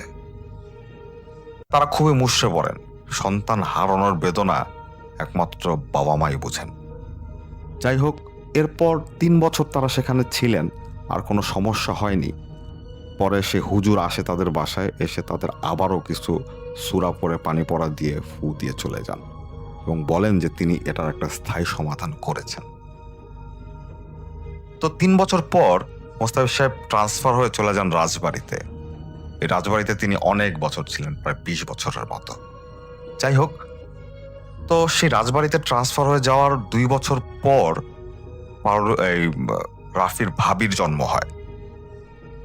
তো এরপর সবকিছুই ঠিকঠাক চলছিল, কিন্তু রাফির ভাবির বয়স যখন 12 তখন তার ভাবির সাথে শুরু হয় অন্য ধরনের একটা সমস্যা। কিরকম? একদিন পারুল আন্টি লক্ষ্য করেন তার মেয়ে ঘরে নেই। সন্ধ্যা পার হয়ে গেছে, তার মেয়েকে তিনি খুঁজে পাচ্ছেন না। তো তিনি তার মেয়েকে খুঁজতে বের হন। বের হয়ে তিনি দেখতে পান তাদের বাসার সামনে সেই যে মাঠ, সেই মাঠের মাঝখানে তার মেয়ে অজ্ঞান হয়ে পড়ে আছে। তিনি দৌড়ে গিয়ে তার মেয়েকে উঠান এবং দেখতে পান তার মেয়ের গা জ্বরে পুড়ে যাচ্ছে। তিনি তার মেয়েকে দ্রুত বাসায় নিয়ে আসেন এবং মোস্তাফিজ সাহেবকে খবর দেন। তারা তাদের মেয়েকে নিয়ে চলে যান হাসপাতালে। হাসপাতালে যখন তার মেয়েকে নিয়ে যান তখন ভাবির, সেই মেয়ের মানে রাফির ভাবির কোনো জ্ঞান ছিল না। রাত 3টার দিকে রাফির ভাবির জ্ঞান ফিরে। জ্ঞান ফেরার পর তার ভাবি অদ্ভুত আচরণ করছিলেন। তাকে যখন জিজ্ঞেস করা হচ্ছিল যে তার সাথে কি হয়েছে, তিনি কিচ্ছু বলছিলেন না। তিনি তার বাবা মাকে খামচাতে শুরু করেন, তাদের দিকে দাঁত খিচিয়ে বিভিন্ন অঙ্গভঙ্গি করা শুরু করেন। তো তারা মনে করছিলেন জ্বরের কারণে হয়তো মেয়ে এরকম জিদ করছে। তো পরদিন সকালে যখন জ্বর কমে যায় তখন তারা তাদের মেয়েকে নিয়ে চলে আসেন বাসায়। মোস্তাফিজ সাহেব তার অফিসের কাজে চলে যান, বাসায় পারুল আন্টি একাই ছিলেন। সন্ধ্যার সময় রাফির ভাবি ঘুমাচ্ছিলেন। তো হঠাৎ পারুল আন্টি শুনতে পান তার মেয়ে চিৎকার দিয়ে ঘর থেকে বেরিয়ে গেল হঠাৎ। তো তিনিও তার মেয়ের পিছে পিছে ঘর থেকে বের হন। বের হয়ে দেখেন যে তার মেয়ে নেই, কোথাও নেই। এত দ্রুত যে তার মেয়ে কোথাও চলে যাবে তাও কিন্তু সম্ভব না। তো তিনি চিৎকার দিয়ে ওঠেন। আশেপাশের লোকজন চলে আসে। তখন সেই লোকজনকে পারুল আন্টি বলেন যে তার মেয়ে হঠাৎ কোনো কারণ ছাড়াই চিৎকার দিয়ে ঘর থেকে বের হয়ে তার মেয়েকে তিনি খুঁজে পাচ্ছেন না। তো সবাই রাফির ভাবিকে খোঁজাখুঁজি শুরু করে। এক পর্যায়ে গভীর রাতের প্রায় শেষ পর্যায়ে সেই ভাবিকে পাওয়া যায় এলাকার অনেক দূরে একটা নদীর পাশে একটা মাদার কাটা গাছ ছিল, অনেকে মান্দার গাছও বলে। সেই গাছের সামনে সেই ভাবি দাঁড়িয়ে আছেন এবং তিনি বিড়বিড় করে কথা বলছেন। পরে লোকজন তাকে ধরে কোনোভাবে বাসায় নিয়ে আসে। সেদিন রাতের বেলা তার মেয়েকে তারা জড়িয়ে ধরে ঘুমাচ্ছিলেন এবং তাদের রুমের একটা জানালা খোলা ছিল। তো তখন পারুল আন্টি দেখতে পান মাঝরাতের দিকে সেই কোন একটা অবয়ব তাদের বাসার চারপাশ ঘুরছে, এরকম তার মনে হচ্ছে। কারণ হঠাৎ করেই জানালার এপাশ ওপাশ কিছু একটা দৌড় দিয়ে চলে যাচ্ছে। তো তিনি প্রথম দিকে মনে করেন যে এটা তো বাতাস বাইরে, সেই কারণে হয়তো কোনো একটা কারণে হচ্ছে। তো তিনি পাত্তা দেন না। তো পারুল আন্টি শুধু জেগেছিলেন, ভাবি এবং ভাবির বাবা অর্থাৎ মোস্তাফিজ সাহেব তারা ঘুমাচ্ছিলেন। পারুল আন্টি হঠাৎ দেখতে পান যে সেই জানালার কাছে দুইটা লাল আলো। এটা দেখে তিনি চমকে যান। লাল আলোর উৎসটা কিভাবে আসছে সেটা বোঝার জন্য যখন তিনি ভালোভাবে যখন তাকান তখন দেখতে পান সেটা আসলে দুইটা লাল আলো না, এটা একটা অবয়ব যার চোখ দুটো টকটকে লাল। তখন পারুল আন্টির সেই ঢাকার কাহিনী মনে পড়ে। ঢাকাও তিনি এই অবয়বটাকে দেখেছিলেন। এটা দেখে তিনি চিৎকার দিয়ে ওঠেন। তার চিৎকারে পারুল আন্টির মেয়ে এবং তার স্বামীর ঘুম ভেঙে যায়। তো তারা উঠে যখন লাইট জ্বালায় তখন দেখতে পান যে কোথাও কিচ্ছু নেই। পরদিন সকালবেলা হুজুর আসে। হুজুর আসার পর তাদের বলেন যে কি হয়েছে তাকে যেন খুলে বলা হয়। তো তখন ভাবি অর্থাৎ রাফির ভাবি তার সাথে যা হয়েছে, সে মাঠে সে কেন অজ্ঞান হয়ে পড়েছিল তা বলেন। সেটা হচ্ছে পারুল আন্টির মেয়ে যখন সেদিন সন্ধ্যাবেলা হাঁটতে বেরোয়, অর্থাৎ রাফির ভাবি হাঁটতে বেরোনোর পর তিনি দেখতে পান মাঠের মাঝামাঝি যখন তিনি যান তখন তিনি দেখতে পান তাকে হঠাৎ 3-4টা কালো অবয়ব ঘিরে ফেলেছে এবং তার দিকে এগিয়ে আসছে। হঠাৎ সে অবয়বগুলো তার ভেতর ঢুকে গেল। এরপর তার কিচ্ছু মনে নেই। পরে হুজুর তাকে জিজ্ঞেস করেন যে তুমি ওরকম ওই দিন চিৎকার দিয়ে ঘর থেকে বের হয়ে কোথায় চলে গিয়েছিলে, কি হয়েছিল সেদিন? তখন সে ভাবি বলেন তিনি যখন ঘুমাচ্ছিলেন হঠাৎ তার মায়ের চিৎকারে পারুল আন্টির চিৎকারে তার ঘুম ভাঙে। তিনি দেখতে পান কতগুলো কালো অবয়ব তার মাকে মারতে মারতে ঘর থেকে বের করে নিয়ে যাচ্ছে। এটা দেখে তিনি চিৎকার দিয়ে তার মার পিছে পিছে ঘর থেকে বের হন। বের হওয়ার পর তিনি দেখতে পান তার মা সেখানে ছিলেন না, তার বদলে তাকে ঘিরে ছিল কতগুলো কালো অবয়ব যাদের চোখ দুটো টকটকে লাল। এরপর সেই অবয়বগুলো আবারও তার শরীরের ভেতরে ঢুকে যায়। এরপর তার কিচ্ছু মনে নেই। এসব শোনার পর সেই হুজুর তাদের বলেন যে আজকে রাতটা আপনারা আমাকে সময় দেন, কালকে জোহরের নামাজের সময় আপনারা আপনার মেয়েকে নিয়ে আমার কাছে আসবেন। পরদিন জোহরের নামাজের পর মোস্তাফিজ সাহেব তার স্ত্রী এবং তার মেয়েকে নিয়ে সেই হুজুরের কাছে যান। যাওয়ার পর সে হুজুর তাদের বলেন সেই ঢাকায় থাকা অবস্থায় যে জিনগুলো আপনাদের সমস্যা করছিল সেই জিনগুলো আবার ফেরত এসেছে। কারণ সেই হুজুর যে হুজুরের শরণাপন্ন আপনারা ঢাকায় থাকতে অবস্থায় হয়েছিলেন, সেই হুজুর সেই জিনগুলোকে কোনো একটা ভাবে সে কদবেল গাছেই আটকে ফেলেছিল। কিন্তু এখন আপনাদের সেই পুরনো বাসা ভেঙে 6 তলা বিল্ডিং করা হচ্ছে, যে কারণে সেই কদবেল গাছটা কেটে ফেলা হয় আর এই জিনগুলো মুক্ত হয়ে যায়। তারা মুক্ত হয়ে যাওয়ার পরেই আপনাদের খুঁজে বের করে। কিন্তু সেই হুজুর আপনাকে, আপনার স্ত্রীকে অর্থাৎ মোস্তাফিজ সাহেবকে এবং পারুলানটিকে কোনোভাবে প্রোটেক্ট করার কোনো একটা উপায় করে দিয়ে গিয়েছিলেন, এই কারণে সেই জিনগুলো তাদের ক্ষতি করতে পারছিল না। কিন্তু তাদের টার্গেট তারা করেছিল পরে তা পারুলানটির মেয়েকে অর্থাৎ রাফির ভাবিকে। সমস্যা যদি আরো কিছুদিন যেত তাহলে রাফির ভাবি অর্থাৎ পারুলানটি এবং মোস্তাফিজ সাহেবের মেয়ে মারাও যেতে পারে। পরে মোস্তাফিজ সাহেব জিজ্ঞেস করেন হুজুরকে, আপনি এটা কিভাবে জানলেন? তখন সে হুজুর বলেন যে আমার সাথে আমার এক বন্ধু থাকেন, আপনারা জিনও বলতে পারেন, সেই আমাকে এই খবর এনে দিয়েছে। যাই হোক, এরপরে সেই হুজুর বিভিন্ন রিচুয়াল করে, যেমন 7 ঘাটের পানি, 7 জায়গার মাটি, 7টা ফুল, এভাবে বিভিন্ন জিনিস জোগাড় করে বিভিন্ন রিচুয়াল করে এক পর্যায়ে তাদের এই সমস্যা সমাধান করতে পেরেছিলেন এবং কিছু শর্ত পেতে দিয়েছিলেন, যেটা তাদের পালন করতে হয় 40 দিন পর্যন্ত। এরপর আর কোনো সমস্যা তাদের সাথে হয়নি।